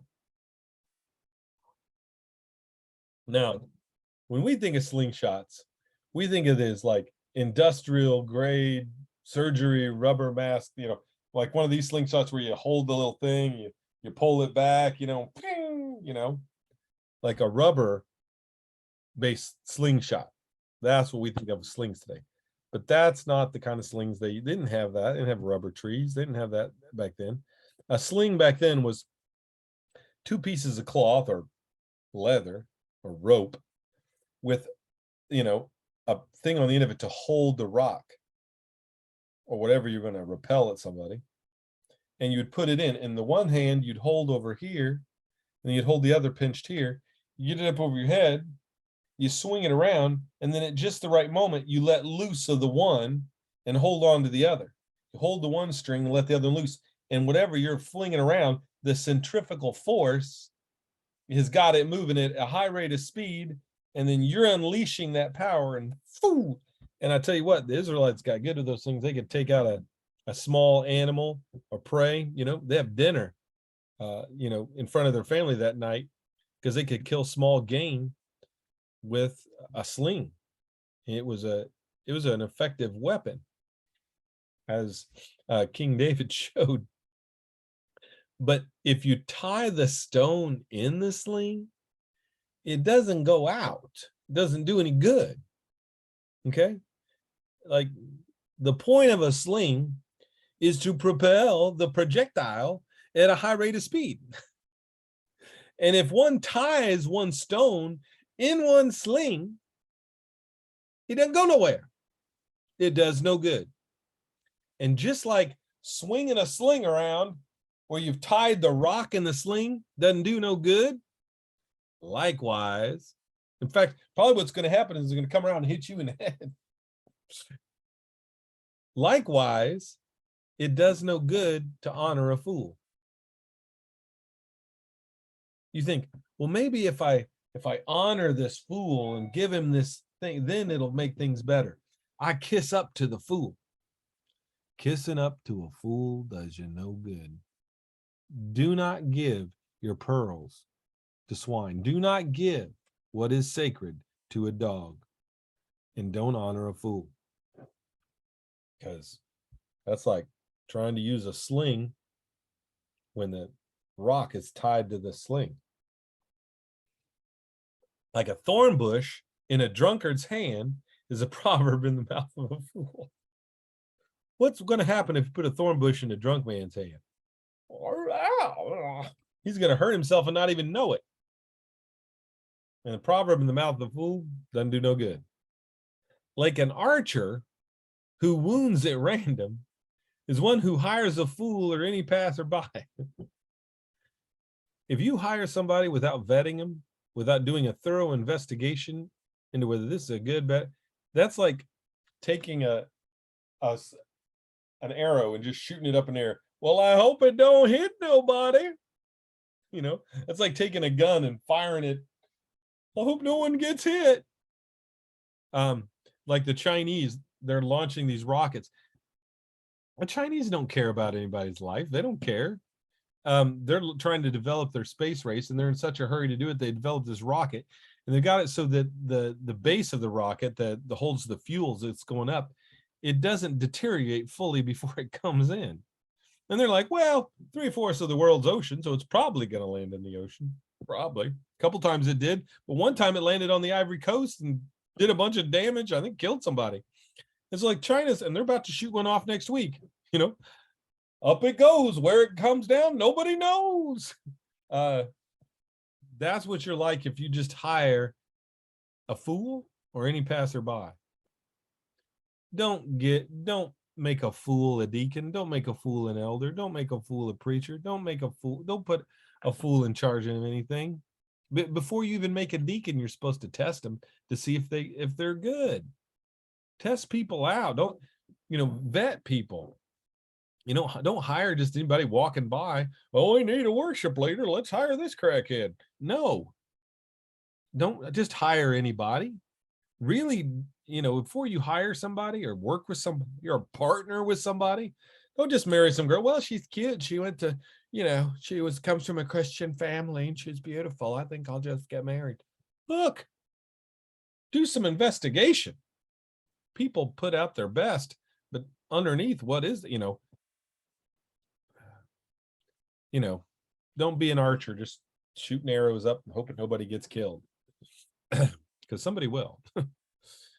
Verse 11. This is a happy thought.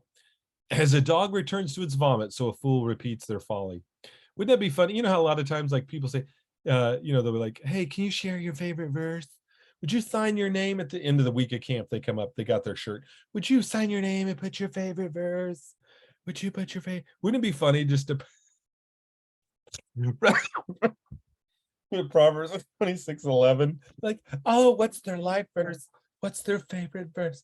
As the dog returns to okay, there's that. That'd be pretty funny. 26:11, if you ever want to do that. Verse 12. You see a person wise in their own eyes, there's more hope than a fool than for them. When you're wise in your own eyes, that's saying you're dumber than dumb. A sluggard says, there's a lion on the road. There's a fierce lion roaring in the streets. We've talked about this before. It's not the first time this proverb makes it into Proverbs. The sluggard always has an excuse why there's a danger and why you shouldn't do it and why it won't work. But really, they're just lazy. You're going to meet these people in church. Hey, let's start this new program. Let's develop these small groups or this Sunday school or this youth program, or let's do this outreach. Yeah. And, oh no, that won't work. It's too dangerous. No, the society won't handle it. No, today, no. We tried that once. It didn't work. No, it's too, no, we could have this. Well, we could lose people or somebody might get mad or we don't have the money, blah, blah, blah, blah, blah, blah, blah. There's danger, danger, danger, danger, danger. Really? They're just a wicked, lazy servant. Remember the wicked, lazy servant, Matthew chapter 25? Hey, I knew you were a hard man and I was afraid I'd lose your money, so I buried it in the ground. And what's he say? You're not brave enough? No, it says you're wicked and lazy. It's a sluggard who always uses fear as an excuse. Fear is not an excuse. Work, get it done, find a way. As a door turns on its hinges, so the sluggard turns in his bed. Too much time in bed, too much time on the couch, too much time laying around. That's what a sluggard does. A sluggard buries his hand in the dish and he's too lazy to bring it back to his mouth. Now that's pretty lazy right there, folks. You're a pretty lazy person when I got my hand on this pizza. No, it's not going to make it. You think, well, that's stupid. Yeah, but how many people have their hand on the Bible and they don't open it? They got their opportunity to feed themselves, to feed others, to make a difference, and they won't lift their hand. They got it all right in the palm of their hand. They won't even lift it to their mouth. God has placed everything they need right in their lap, and they're like, no. A sluggard is wiser in his own eyes than 7 people who answer discreetly. The sluggard knows the danger. The sluggard likes sleep. The sluggard won't even take opportunities that are plopped in his lap. And the sluggard, he knows better than everybody else. Other people are doing it, but I know why we can't. I'm the smart one here. You guys are all fools thinking we can do that. I know better. Like one who grabs a stray dog by the ears is someone who rushes into a quarrel, not their own. Keep your nose out of other people's business, all right? Like a maniac shooting flaming arrows of death is one who deceives a neighbor and says, "Oh, I was only joking." Like, I'm just kidding. I'm just kidding, buddy. I know I just put an arrow right through your liver, but I'm just joking. It was a joke. Don't be that guy. Some of you like to laugh, you like to joke, you like to tease. Really be careful. You can hurt people. And you might think to yourself, well, that wouldn't offend me if they said that to me. I wouldn't be hurt. Look, other people aren't you. Have emotional intelligence. Read their face. When all the smile goes out of their face and everyone's laughing and they're not, or they're laughing and you can tell it's fake, you just hurt them and offended them. You're going to need to go apologize later, and you're going to need to think about how you talk to people. Really, really be careful with teasing people. The best humor is ones where you make fun of yourself, not others, especially from the pulpit. Be careful with your humor. It's okay sometimes to joke about some stuff. I do it. I think we all do. But really be careful about saying something that's really hurtful to someone and then go, oh, I was only joking. Well, that's no consolation. Without wood, a fire goes out. Without gossip, a quarrel dies down. Sometimes it's best to let a sleeping dog lie. Let it burn out. Stop egging it on by bringing it up. There's so many things, so many fights and quarrels in society today, and prejudices and differences of opinion. And if we would just shut up about it and love one another, we could forget about the past. But every time we bring up the past, we're reigniting, we're throwing another log on that fire. As charcoal to embers and as wood to fire, so was a quarrelsome person to kindling strife. Some people are like wood on a fire. Like they're the problem. Some people are like charcoal, like putting them in a situation is like adding charcoal to a fire or wood to a fire. A quarrelsome person won't let something die down. They won't let it go. They keep bringing it up. They enjoy it. The words of a gossip are like choice morsels. They go down to the inmost parts. Oh, everybody likes a good juicy piece. Oh, the gossip goes down. Ooh, yeah, ooh, right down the inmost parts. Well, what's bad is what if that gossip is a lie, and what if it's evil, and what if it goes down to your inmost parts? You don't want that in you. You don't want that malice. Like a coating of silver dross on earthenware, are fervent lips with an evil heart. And the Septuagint translates it as smooth lips with an evil heart. Okay, so the NIV is translating it fervent here. Remember, in Hebrew, it's hard sometimes to tell the definition depending on what vowels you put in with the consonants. But the smooth lips seems to me to fit better. And that is how the Jews in Alexandria, Egypt, translated the word. Enemies disguise themselves with their lips, but their hearts they harbor deceit. And that seems to fit with verse 23's idea, right? Is a person whose lips are saying sweet things, but their heart is harboring evil. Okay. Sometimes people can have flattering lips and sweet words, but in their heart, they're really going to do something different. Don't take everybody at face value. Though their speech is charming, do not believe them, for 7 abominations fill their hearts. Their malice may be concealed by deception, but their wickedness will be exposed in the assembly. The person who acts like that, who talks one way and then acts another, they're going to get exposed publicly. Whoever digs a pit will fall in it, and someone rolls a stone, it'll roll back on them. Some people call that karma. It's not karma, it's God. It's how he wired things. If you dig a pit for somebody else to fall into, you'll fall into it. You roll a stone, it'll roll back on you. Remember wicked Naaman in the story of Esther, in the book of Esther? He builds these big gallows, right, to kill Mordecai, but who he ends up swinging from the gallows? Naaman. He built them to kill somebody else, and he ends up dying on them. That's a common theme throughout history.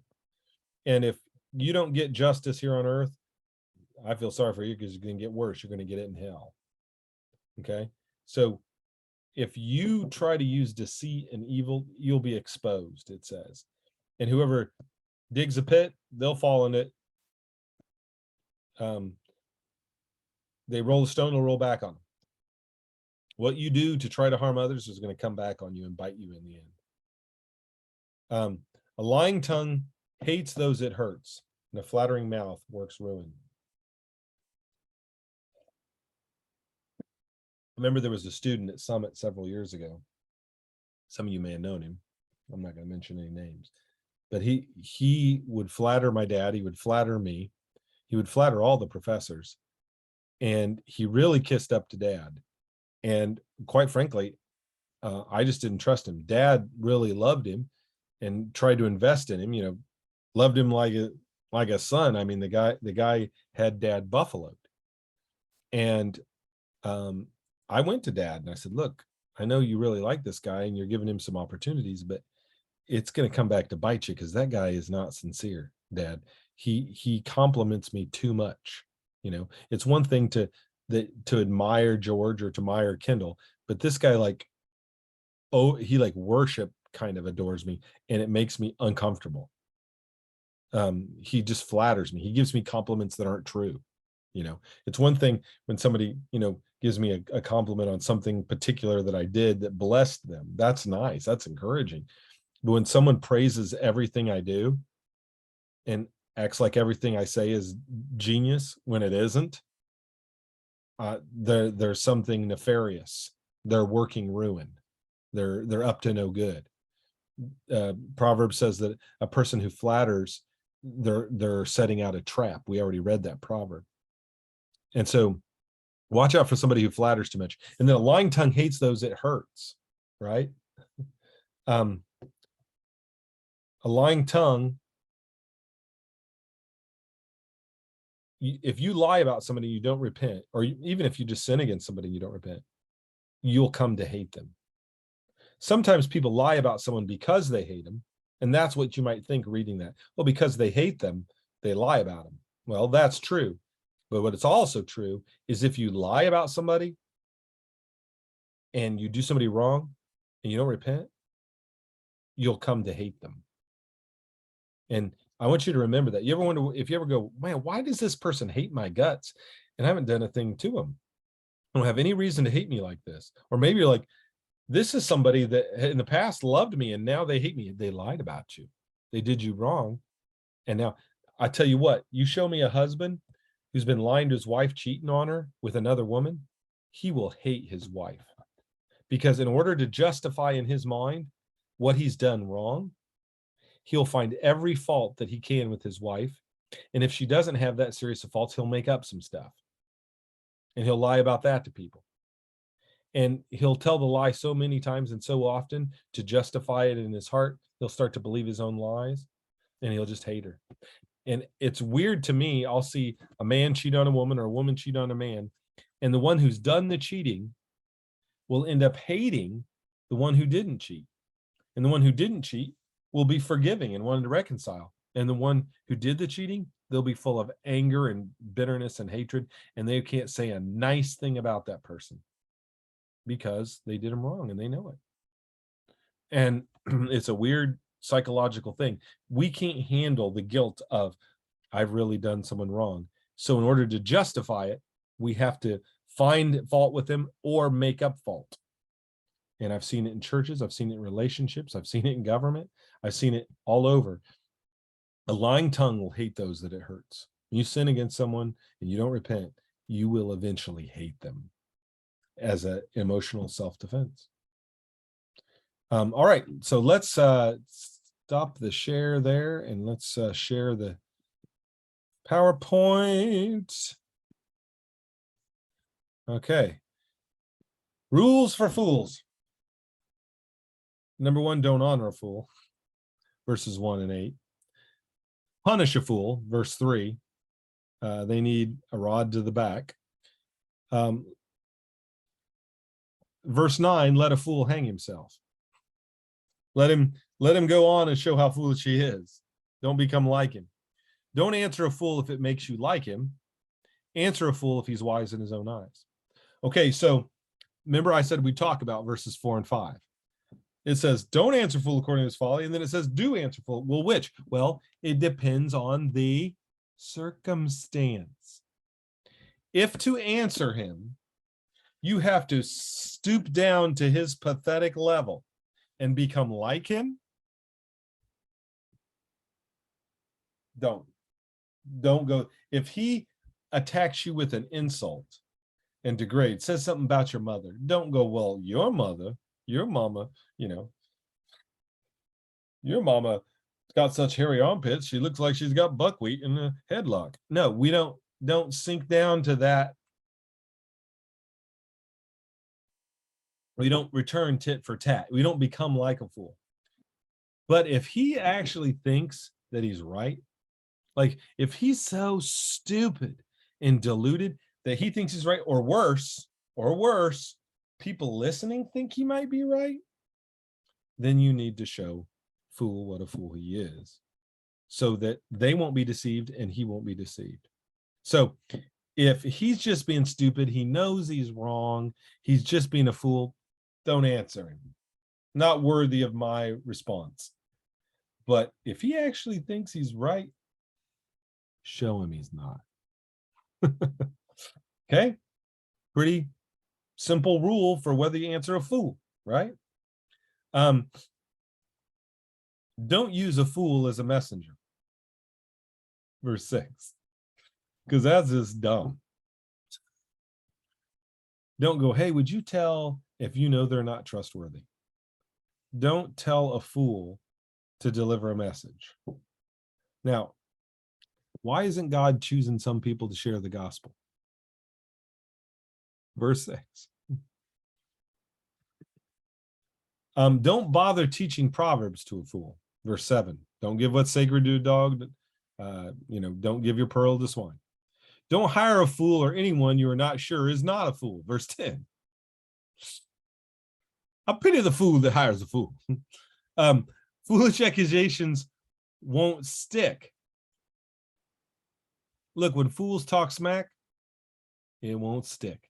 Don't get, there's going to be people who make accusations, you make comments.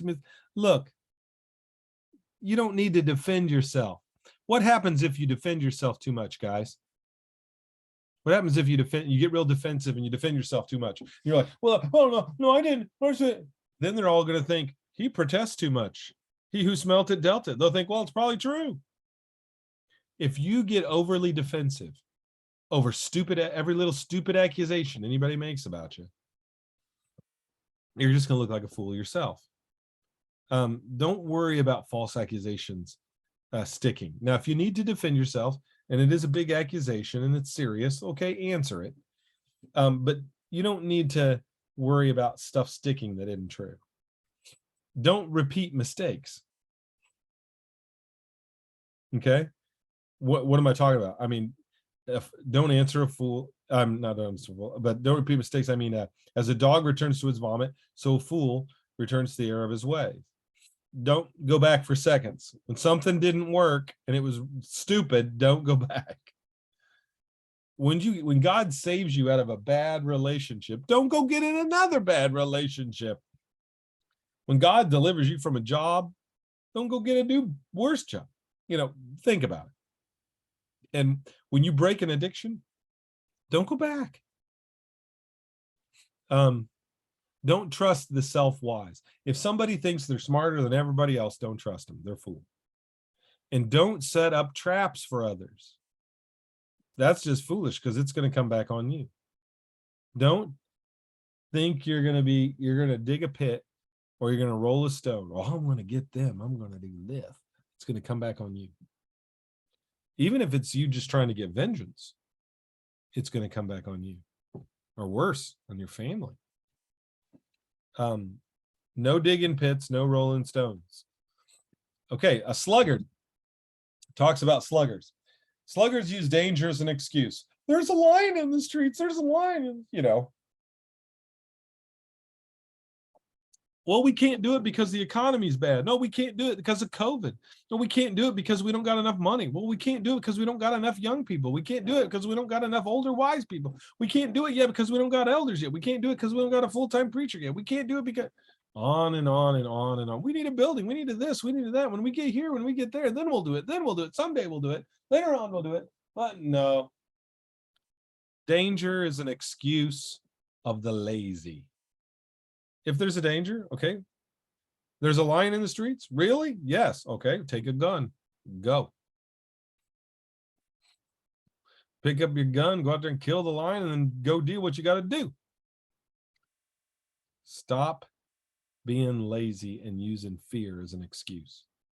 Some of you guys inevitably will have a problem because it's common in our world, and really common in a generation brought up on fear. And yours is a generation brought up on fear. Can't ride a bicycle without wearing a helmet. On a generation brought up on fear. You need to be courageous and go be bold and do what gets done. Don't use excuses of why not to do it. If there's a danger, fine, address it, and then go do what you need to do. The sluggard will have restless sleep. They'll turn on their bed like a door on its hinges. They'll rotisserie half sleep because they won't get good rested sleep because they're lazy. They're not expending enough energy. They'll be unmotivated, verse 15. Yeah. Isn't it funny that the less you do, the less motivated you are? I'm not talking about stopping and getting some rest. I'm talking about being lazy. When you're lazing instead of doing, it just makes you more lazy and takes away motivation. Here's what creates motivation: doing. You're like, well, when I'm motivated, I'll do it. No, you'll get motivated when you start doing it. If you sit around and wait for motivation, it'll never come. You have to start doing it, and that builds your motivation. Start, take the first step, move, act, start taking steps towards it, and the motivation will build with every step. Not motivated, not motivated, not motivated to work out. Finally, when I start working out, I start losing weight, I start building energy, I start feeling, I get more and more and more and more motivated. Action creates motivation. Motivation does not create action. Well, motivation does create action, but only where motivation started. It's like a bicycle. First, you got to get on it. It's hard to pedal. You got to push. But then the more you pedal, the easier it gets to pedal because you build momentum, motivation. Motivation is built by starting. Even when it's hard, you don't want to, I don't want to do this. I don't want to get out of bed. I don't want to start this. Oh, I'm not ready. Look, if you wait around till you're ready, you'll never start. Don't use fear as an excuse. Don't be restless. Don't be unmotivated. And they're too lazy for opportunity. God plops it right in there. There's the food right in front of your face.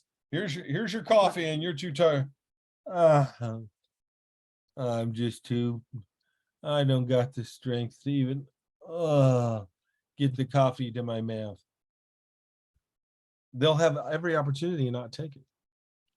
When you won't because you're afraid, and when you won't because you want to laze around, and you won't because of a lack of motivation, then when opportunity is right there, your hand is in the dish, you still won't feed yourself. There's some people who fail because they never start. They allow fear and laziness to control them. And the lazy guy always knows best. He knows more than the experts. He knows more than the doers, right? Cracks me up. I'll go in to a church, do my evangelism seminar, and they'll tell me why it won't work here. I've been doing it here. I've seen it done all over the world. People are doing it in Mexico. People are doing it in the Philippines. People are doing it in the United States. People are doing it all over the world. And people did it in the first century under the persecution of the Romans and the Jews and the Greeks. Evangelism has been done all over everywhere, but it won't work in their town. I just don't understand their town. Won't work here. It won't work for me. Won't work for us. They know more than the experts. The guy who's too lazy to do it thinks he knows better than the guy who's doing it. How many lazy, unmotivated people sit around and criticize Elon Musk? They sit around and criticize successful people. You know, they sit around and tell Peyton Manning how he could have been a better quarterbacker. They sit on their lazy boy recliner, all fat, holding their beer, saying how if they'd have been this person, they'd have done better on that touchdown. Armchair quarterbacks. The lazy person thinks he knows best. He doesn't. It kind of actually it reminds me of something. Let me see if I've got it here. No, that's not it. Can you guys see what I just opened up? Were you able to see that? No, probably not. I had a quote I was going to give you, but I can't find it. Oh, well, don't worry about it. Sluggard thinks he knows best. Quarreling. The act. You meddle in other people's fight, you get bit. You pull the dog by the ears, what's the dog do? Bites you. You stick your nose in other people's business, and what are they going to do? Bite you. Don't stick your nose in somebody else's fight. Don't get involved. When they didn't ask you to be involved, you don't get involved. If you deceive as a joke, you deceive somebody, you think it's funny, you're going to cause unintended damage. Well, I was only joking. Look, you're going to be fathers someday. You're going to be leaders in churches. You're going to be husbands. Don't joke with people by deceiving them. You'll destroy trust. I heard of a guy once who used to, he told his kid that donuts come from donut trees, and he went outside and put a bunch of little Cheerios and glued them all over a tree in his front yard and said, look at the little donuts that are starting to grow in the donut tree. And the kid believed it, and he thought it was so funny. You know, they tell their kids there's an Easter bunny and there's Santa Claus and there's a tooth fairy and all this stupidity. And then when the kid is 14 and doesn't believe him anymore about Jesus actually raising from the dead, they're like wondering why. Why doesn't he believe me? Because you told them so many other fairy tales and deceived them so many times. Why would they believe you about Jesus? You're doing unintended damage when you deceive people, joke with people, mock people, make them feel embarrassed, humiliate them because you deceived them. That does damage to a person. Don't do that. There's other ways to be funny than making people look like fools and fooling them. Don't be one of those dads who dresses up in a scary costume and jumps out and jump scares your little kid. What kind of sicko? I see these videos on TV and I want to punch the dad. Listen, don't be the kind of person that hurts people for fun. Oh, it's just a joke. If you stop gossip, quarrels die. You know, out goes the quarrel and out goes the quarreler and out goes quarreling, right? The New Testament says, warn a divisive person once, warn him the second time, and after that, have nothing to do with them. Basically, people who are divisive, quarrelsome, they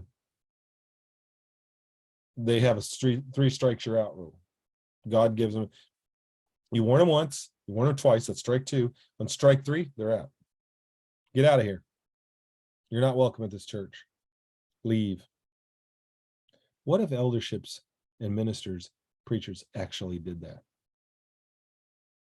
What if they confronted people who were just quarrelsome? They caused fights over their opinion, negative quarreling. Just said, look, you're causing division in the church. Stop.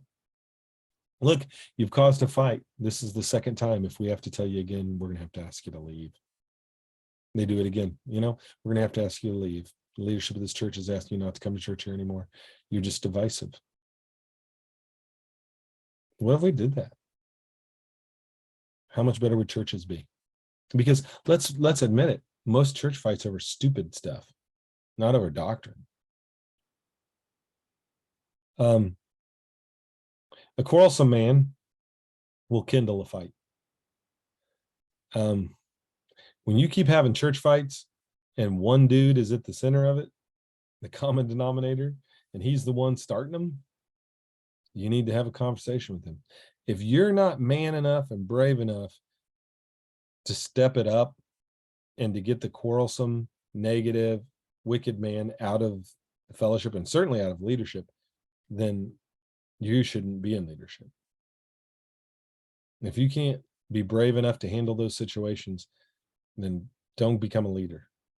But you need to be able to go and say, look, this is what the Bible says. The Bible tells me to warn a divisive person, and you're being divisive, and we're warning you. This is warning number one. If we warn you 2 more times, we're going to have to ask you to leave.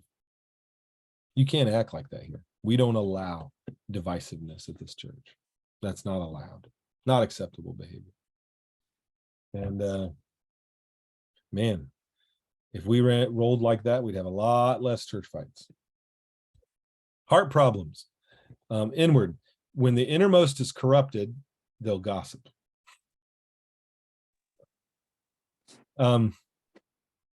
There's something inside of people deep down that gossip does to them, and that gossip causes gossip. There's a heart problem. A hard heart will have fervent evil lips. They'll be, And that word fervent there could be translated as smooth. A hard heart will have smooth, evil lips. Sweet talking some people, but really harboring malice.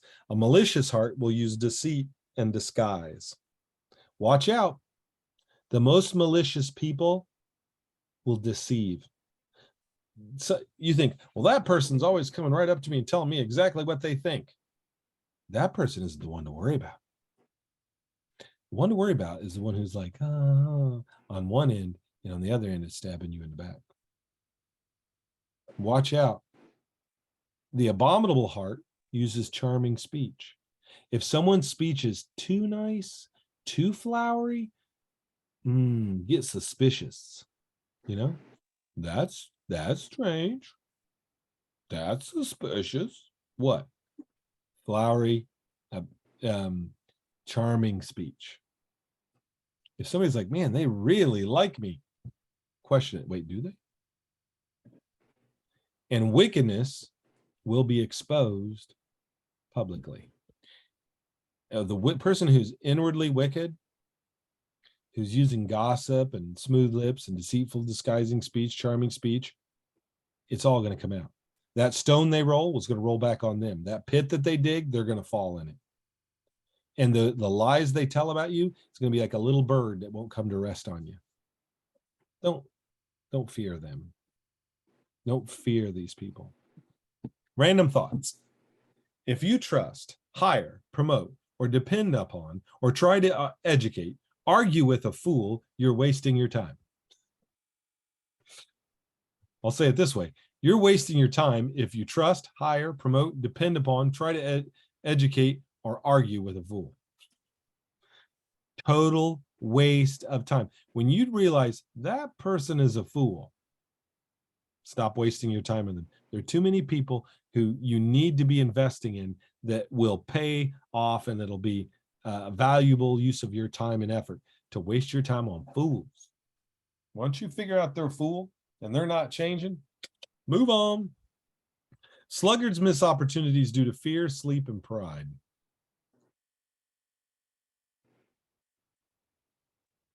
You can avoid much strife by not sticking your nose in others' business. The preacher knows things and learns things, but if it ain't your fight, don't stick your nose in it. From the overflow of the heart, the mouth speaks, Jesus says. So, questions. Why are making false accusations pointless in time? Because they won't come to rest and they won't last, and then you'll get exposed in the assembly and everybody know you're a fool. When do you answer a fool and when do you not? Well, you do answer him when he's wise in his own eyes, and you don't answer him when answering him makes you like him. What stops a quarrel? Stopping the gossip, stopping the rehashing of things, and getting rid of the quarrelsome people. That's how you get quarrels out of a situation. All right, let's take a 5-minute break and we'll come back and see how much of 27 that we can deal with. So go ahead and take your break.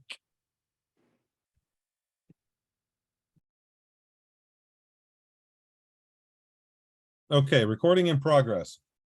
We have a couple that aren't with us. One sick and one had a family issue. So hopefully they can watch the video later. But we only really have a half an hour left, so I don't think we're going to get through all of chapter 27. So what I'm going to do is I'm going to read through chapter 27 and kind of verse by verse it with you.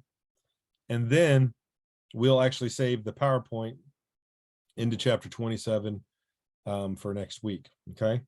So we're doing well on time on the class, so I'm not too scared about not finishing. So let's go ahead, and that way we're done at 3:30 and I don't go over or whatever. Okay. Chapter 27. Turn your Bible there. And eat some more dandelion jelly. Sent fresh from West Virginia, I might add. Okay. Do not boast about tomorrow, for you do not know what a day may bring. Okay, now where else do we hear that? We hear that in James, the book of James, which people call the Proverbs of the New Testament, written by James, the half-brother of Jesus, and of course the descendant of Solomon. So one of Solomon's direct descendants gives us James. Don't boast about tomorrow. You don't know what a day may bring. Let someone else praise you, not your own mouth, an outsider, not your own lips. Okay. Now, again, this sounds like Jesus talking. Don't exalt yourself. And it sounds like James talking. Whoever exalts himself will be humbled. Whoever humbles himself will be exalted. My dad was bragging one day to my grandfather about his basketball prowess. And Grandpa said, "Don't toot your own horn." And Dad said, "Well, if I don't toot my horn, nobody will toot it." And Grandpa said, "Well, that's not true. And if you toot your own horn, you'll always be playing a solo."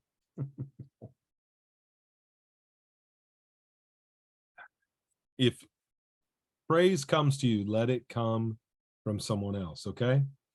If only someone would share this passage with Donald Trump, please, someone share Proverbs 27:2 with Donald Trump so he'll shut up about himself. A stone is heavy and sand is a burden, but a fool's provocation is heavier than both. Yeah. A stone can be heavy, sand can be heavy, but a fool provoking you, man, fools can really cause a lot of stress and weight. Anger is cruel. Fury is overwhelming. But who can stand before jealousy? In other words, the meanest, cruelest things that happen are often done out of jealousy. What does the Bible say? Pilate knew that the Jewish leaders wanted Jesus to be crucified out of what? What was the motivator for the Jews who had Jesus crucified? It says jealousy. Jealousy is a wicked, terrible, evil motivator. Better is open rebuke than hidden love. Someone coming right up to you and saying, "Hey, dude, you need to change." That's better than somebody who loves you but doesn't ever show it. Wounds from a friend can be trusted, but enemies multiply kisses. Get that? A friend will tell you. An enemy, they won't tell you. Right? A friend will say, "Dude, you got a booger hanging out your nose. Dude, you got, whatever, something stuck in your teeth." A friend cares enough about you, and when they rebuke you, you can trust it because they've got your best interest in mind. But you can't trust the best interests of some people, even ones that are throwing you kisses, because you don't know what their motivation is. Before you judge how someone talks to you, really understand their motivation. One who is full loathes honey from the comb, but the hungry, even what is bitter, tastes sweet. You guys remember I had the blood clot, right? And I didn't eat any breakfast because I was in pain. And when I went out to lunch, I was hungry, but I was in so much pain, I just had to go to the hospital. So I went to the hospital. And I'm in the hospital for like 5 hours. They finally figure out about the blood clots, shoot a needle like yay long into my stomach to give me blood thinner. And just a few minutes later, the pain went away. And I'd been in so much pain. Now, like on a scale of 1 to 10, 9 for like 5 hours. I mean, terrible, painful event. And all of a sudden, I'm not in pain and I'm relieved, but I'm starving. And I'm like, now it's like 8 o'clock at night. They're moving me from the emergency room up to a room. And I say to the lady, "Can I get any food?" I mean, I don't got anybody there with me to help. My brother Jeff had already left. I'm there by myself. Can I get any food? And they're like, "Well, our cafeteria is closed, but I think I can find one of our packed lunches." So they give me this little bagged lunch. I go up to the room and I open it. There's an apple, a granola bar, and a turkey sandwich. no cheese, no mayo, just turkey. It was the best turkey sandwich I've ever had in my life. I'm like, mmm, mmm. Now I was FaceTiming my wife when I'm eating it. She's in Louisiana. I'm in Indiana. And she was laughing at me because I'm like, babe, this is such a good sandwich. A dry, old, cold, stale turkey sandwich. Why was it so good? Because I hadn't had anything to eat. I've been depleted of energy. I mean, I was starving and it was so good. And sometimes, like after you eat, like, you know, you go to the Golden Corral or something, the Golden Heifer, and you bow before the god of gluttony, the golden cow god of gluttony, and gorge yourself. And you walk out, you're like, and you drive by and there's like an Outback Steakhouse or something nearby, and you drive by it and you smell the Outback Steakhouse. And normally when you smell Outback Steakhouse and you're by, you're like, oh, what heavenly odor is this? You know, what pleasing aroma unto the Lord is this burnt offering? And but then like you're so full, you're like, ooh, or like sometimes when you're hungry, you drive by a White Castle and you're like, Whitey's. But if you're full, if you've eaten already, you drive by White Castle, you're like, oh, smells like a sweaty fat person. Oh, you know, the you know, how something is perceived is based on your hunger. And what's sad is a person who has too much can't enjoy the greatest pleasures. And a person who doesn't have enough will enjoy the most simple pleasures. Isn't that ironic? When you feed yourself too much, when you don't have any self-control and you feed yourself too much, you're not going to enjoy it more. They've done study after study, and after you reach a certain amount of income, it used to be $60,000, $70,000. I'm probably sure it's more than that with inflation. But you could have a certain level of comfort in living, making a certain amount of money in the United States. And even if you made 300,000 instead of 60, it didn't really increase the level of your happiness. You make $1 million, it doesn't really increase. They don't really find that rich people have an increase, because the more money they have and the more stuff they have, the more stress and weight and problems they have. So it's ironic that there's a sweet spot, you know, in there that you want to find. And you can have too much of a good thing to where you can't enjoy anything. And a person who doesn't have enough can really enjoy some of the simple things and be grateful. You guys have all known spoiled kids who got everything they wanted, who weren't happy, and kids who come from poverty who get the simplest little gift and are totally thrilled. That's this proverb. That's what it's saying. Like a bird that flees from its nest is anyone who flees from home. When you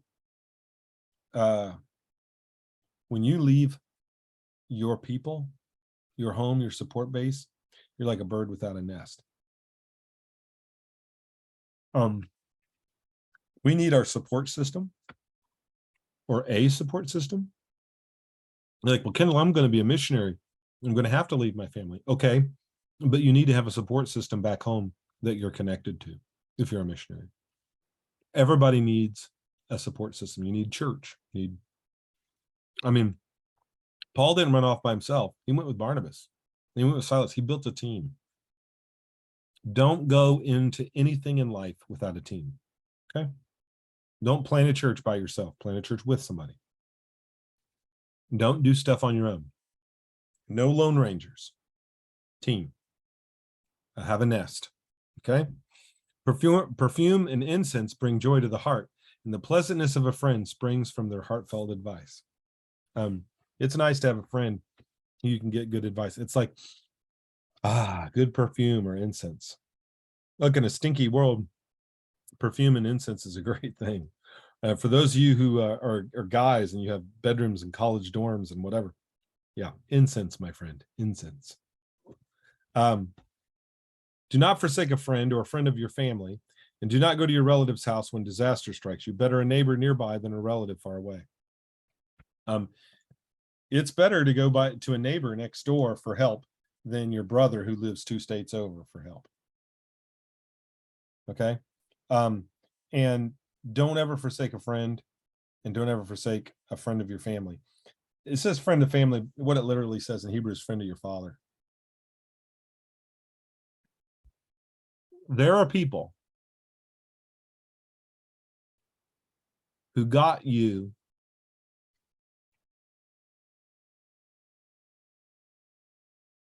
to where you are by helping your parents get to where they are so that you could be where you are. You know, if, like we talked about him earlier, if Dick Brewer called up and said, Kendall, I need some advice, or I need scripture advice, or can you help me with this or that? I'd be like, yep. You know, and Dick Brewer said, Kendall, I want you to come speak at an event. I'll be there. Dick Brewer was a good friend of my dad. Harvey Hacker needs anything, he can call me. He helped my dad through the hardest time of my dad's life. And Harvey Hacker needs anything, I'm there. And I hope if Kirk Hacker ever needs anything, that my kids will be there for him, because Kirk Hacker helped me through the hardest time of my life. So, you know, don't forsake friends. Be a good, faithful friend. Don't forsake friends of the family or your father. Certain people who were the nest to your family, who helped and thus blessed you, you owe them. You owe them just like you owe your parents, you owe them. And pay your debts. Be wise, my son, and bring joy to my heart.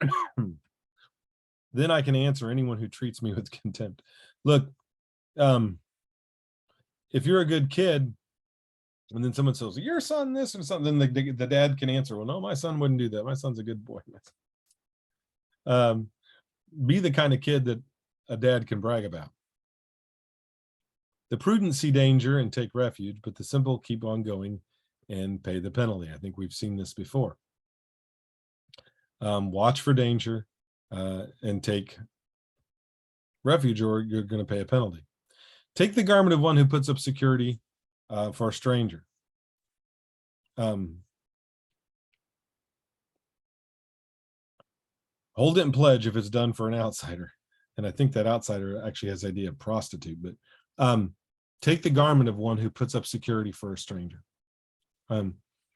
If somebody is doing something stupid with their money like that, teach them a lesson. If anyone loudly blesses a neighbor early in the morning, it will be a curse, taken as a curse. Match the emotional state of people. When people wake up in the morning, they're not, then you don't be, or it'll be a curse. A quarrelsome wife is like a dripping or a leaky roof in a rainstorm. Restraining her is like restraining the wind, grasping oil with the hand. Can you hold oil with your hand? No, it slips right out. Can you restrain the wind? No, you cannot. I'm going to make it stop blowing outside. No, you're not. I'm going to hold oil in my hand. No, you're not. And you're not going to get a woman who's quarrelsome. She has to decide to quit. There's nothing you can do. Well, I can pacify her and give her what he wants. No. I can stand up to her and argue. No. The only thing you can do is withdraw. There's no point when a woman is a quarrelsome person. They're just drip, drip, drip, drip, drip, drip. And this is teaching us a valuable lesson. And it should be a warning to women not to be a nagging person or a quarrelsome person. And guys, don't be that kind of spouse. Don't be a quarrelsome husband. That can be just as bad. As iron sharpens iron, so one person sharpens another. One of the things that we're discovering the more we study with psychology is how much of our mental health is tied to other people that we're around. It is true that your mental health has to do with your own, chemical balances in your brain working properly. But what we've also discovered is that even if your physical faculties are in perfect working order, if you are not connected in a healthy social group environment, it will mess with your brain. You know, if you get stranded on a desert island by yourself for 10 or 15 years, pretty soon you're going to be talking to a volleyball named Wilson. You know, you're going to go nuts. It's going to drive you crazy. A person put into isolation for extended periods of time, maybe somebody in prison or tortured in a war or whatever, they're put into isolation. It can drive them crazy. Also, massive isolation or being a person who is secluded will make you unable to socialize. Some of you really need to think about, who am I hanging out with? Because who you hang out with will literally affect your mental stability. If you're hanging out with people who are negative, who are tearing you down, who are mocking you, who are toxic to you, it will affect your mental health. It can lead to your depression. It can lead to you not sensing things right.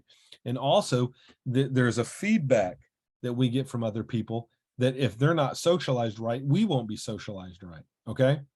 So some people, they have toxic parents, okay, or toxic family, brother and sisters that are toxic. And so they learn at a young age to withdraw from everybody. So withdraw. They don't get the social circle they need. They don't get lots of friends at school, and they feel really bad about themselves. So they don't play with others, and they don't learn to socialize. They don't learn to interact. They don't learn to give and play. Now they're an adult. They're out there. They have to interact with the world, and they can't. And they don't know how to read people's eyes or read people's faces or read nonverbal cues, and they're awkward, and they don't know when is appropriate to joke and what's not appropriate to joke, when it's appropriate to laugh and not laugh. They don't know what to say in circumstances. They're used to just having conversations with themselves because they're isolated, and the conversations with themselves they know, and so then they'll blurt out things that don't make sense in a social, and then people around like, you're weird, and the people react negatively towards them, and that makes them withdraw more, and they become more socially awkward. And this, I mean, this can be a real negative feedback loop that you've got to break out of. And you're going to run into people like this in your ministry who are this way. You might struggle with some of this yourself, but so much of our socialization is iron sharpening iron. So it is important for you to have a group of friends and to hang out with people. And hopefully a good group of people, because they're going to tell you, you're going to tell a joke and nobody laughs. And that should be your cue. That wasn't funny. Don't tell that joke or that kind of joke again. That's your cue. Or you're going to do something, they're all going to laugh and they're going to think it's funny. You go, okay, there's something. That's the kind of thing that's okay. That's good. They're going to agree or disagree. They're going to show approval or disapproval, both verbally and non-verbally. You need to be looking for those clues. And then that social intelligence allows you to know how to act and be appropriate and interact with people. And then you're learning their emotions. Okay, that's what someone looks like when they're discouraged. That's what someone looks like when they're happy. That's what someone looks like when they're angry. That's what someone looks like when they're deceiving and lying. And you get a sense and a feel through those interactions, and it makes you more able to interact and to make wise and good decisions. But you can't do that if you don't lock swords. You know, iron sharpens iron. There has to be some conflict, in order for you to become sharp, there has to be some friction, okay? And if you are friction adverse, oh, there's friction, I'm going to run away, you can't learn. You can't learn. Some sparks have to fly sometimes in order for you to learn. And you cannot test and approve your belief system and your values without running it by others. And there's some of these people, they'll go off somewhere, they're by themselves, they're isolated from other Christians. They don't read the literature of others, they don't read commentaries, they don't listen to other preachers, and they'll get a bad idea from reading the scripture, and no one corrects it because they're not listening to any other source. So they have this wrong interpretation here in the Bible, and they get another wrong interpretation there, and they put 2 and 2 together and come up with 4. But the problem is 2 was really 5, and the other 2 was really 1, and it really equals 6. But they keep coming up with 4 because they've got these things assumed that are assumed incorrectly, and because no one is there to sharpen their sword, they've got wrong presuppositions, so they come to wrong conclusions. Then they go out and teach other people this baloney and get into a little group of people that are all listening to them. You get this little feedback loop, and boom, you got a new cult based around a weirdo beliefs of a leader because he didn't sharpen himself and sharpen himself on the beliefs of others. And you got to put things out for peer review. You got to put stuff out there and be willing to be rebuked and willing to be corrected and willing to hone and adjust and sharpen your understanding emotionally, mentally, doctrinally, in every which way you can think. Iron sharpens iron. You need other people. That's why we need the church. That's why we need relationships. That's why we need leaders. That's why we need accountability. That's why you need a spouse. One of the most valuable things your wife can give you is to be iron to iron, and you to her too. When you guys get married, you really think you in your early 20s when you're getting married, do you really think that you're everything you need to be? Or are you two pieces, are you two diamonds in the rough that need to be, chipped away at till you become beautiful? Are you two pieces of iron that aren't sharp that need to be put together to sharpen your skills and your point of view? We really need other people. And if you are a socially shy person, if you're an introvert, if you're backward, if you're not the outgoing person, you have to build your nest. You have to have your group of people. You need to have your set of homies, people that you interact with, that you can bounce ideas off of, that you can interact with and sharpen each other. And their wounds can be trusted because they're your friend. Their wounds can be, you like, I can trust this person because they have my best interest in mind. They're not working against me. They're going the same direction as me. He wants my success. He rejoices at my success. He winces at my failure. He is in my corner. He's rooting for me. That's the guy I want to go, practice swordsmanship with. I want to sharpen my sword with that person. And you need that.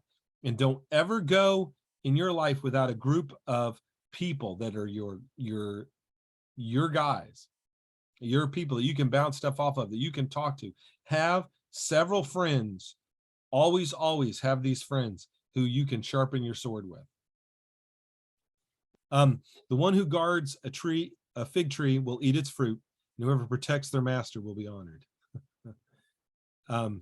If you give enough people what they want, they will give you what you want. You help enough people reach their goals, people will help you reach your goals. Take care of your boss, take care of your fig tree. Okay? Fig tree is emblematic of your business. Okay? Your property that makes money. Take care of your house, take care of your car, take care of your tools, the tools of your trade. Develop and get the tools of your trade and take care of them. You guys are going into ministry. So what's your fig tree? Your fig tree are the people of that church.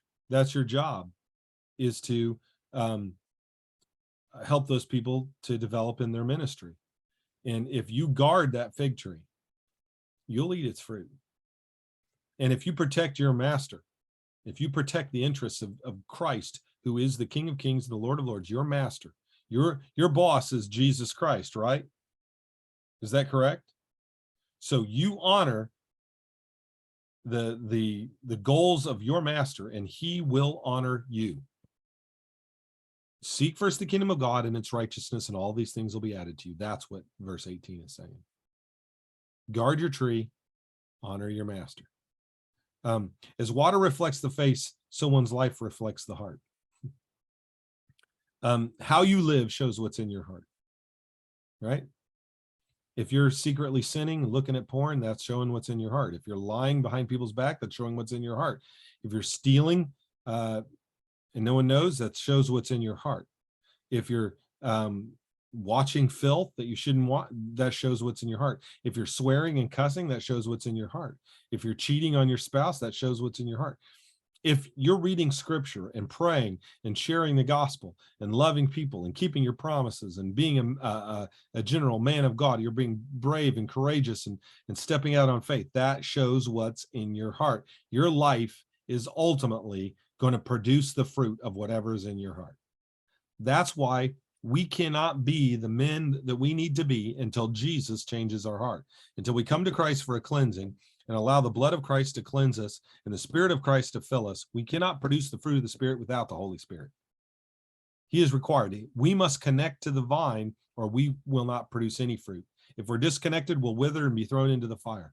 But if we're connected to the vine, then he will feed and supply us and we will produce much fruit.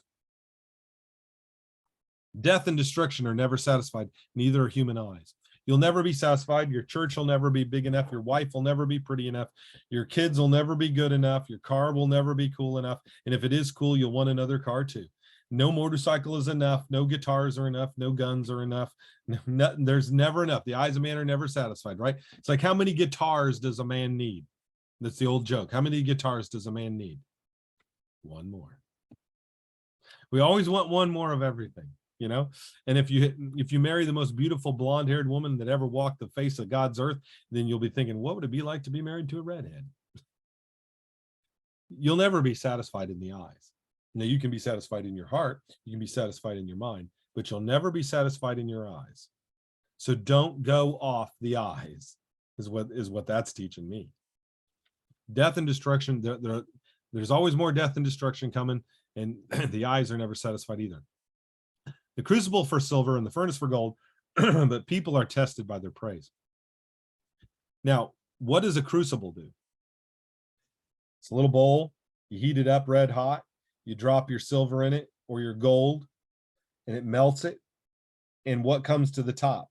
The dross, the junk, the stuff that's not gold and silver.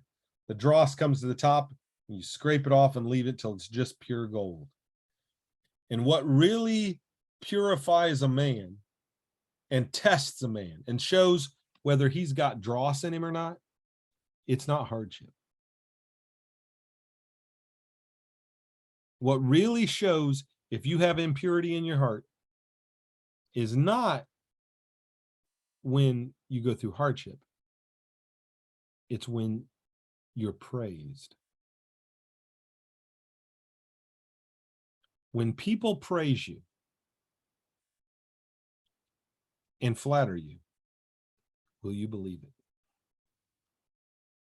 You know, part of Elvis's problem and Michael Jackson's problem, and well, people who get a cult of personality around them, part of the problem is they start believing all the hype that others say about them. Let me tell you something. You can write this one down. It's not in your notes, but you can write this one down. I don't think it's in your notes. But this is one of my old sayings. You're not as good as your friends say you are, and you're not as bad as your enemies say you are. You're not as good as your friends say you are, and you're not as bad as your enemies say you are. When everybody's praising you, that's when you'll really be tested. That's when the real you will bubble to the top. When a man is successful and has reached his goals, he'll show the real self. And if he's got crap in his heart, that's going to come out.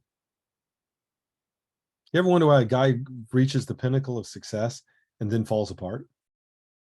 Becomes a drug addict or sleeps around on his wife or does something stupid? Because he had some dross in there that success brought to the top. Though you grind a fool in mortar, grinding them like grain in a pestle, you will not remove their folly from them. You can't beat stupid out of them. When a person is bound and determined and hell-bent on being a fool, nothing you can do. Walk away from a fool. Don't waste your rebuke, your time, your energy, your encouragement, your wisdom on a fool. Stop engaging with fools. It doesn't work. You guys are going into ministry, you're going to meet lots of fools. Don't waste your time on them. Be sure to know the condition of your flocks. Give careful attention to your herds. For riches do not endure forever, and a crown is not secure for all generations. That's some heavy stuff right there. Know the condition of your flocks. Now, You're going into ministry. What's your flock?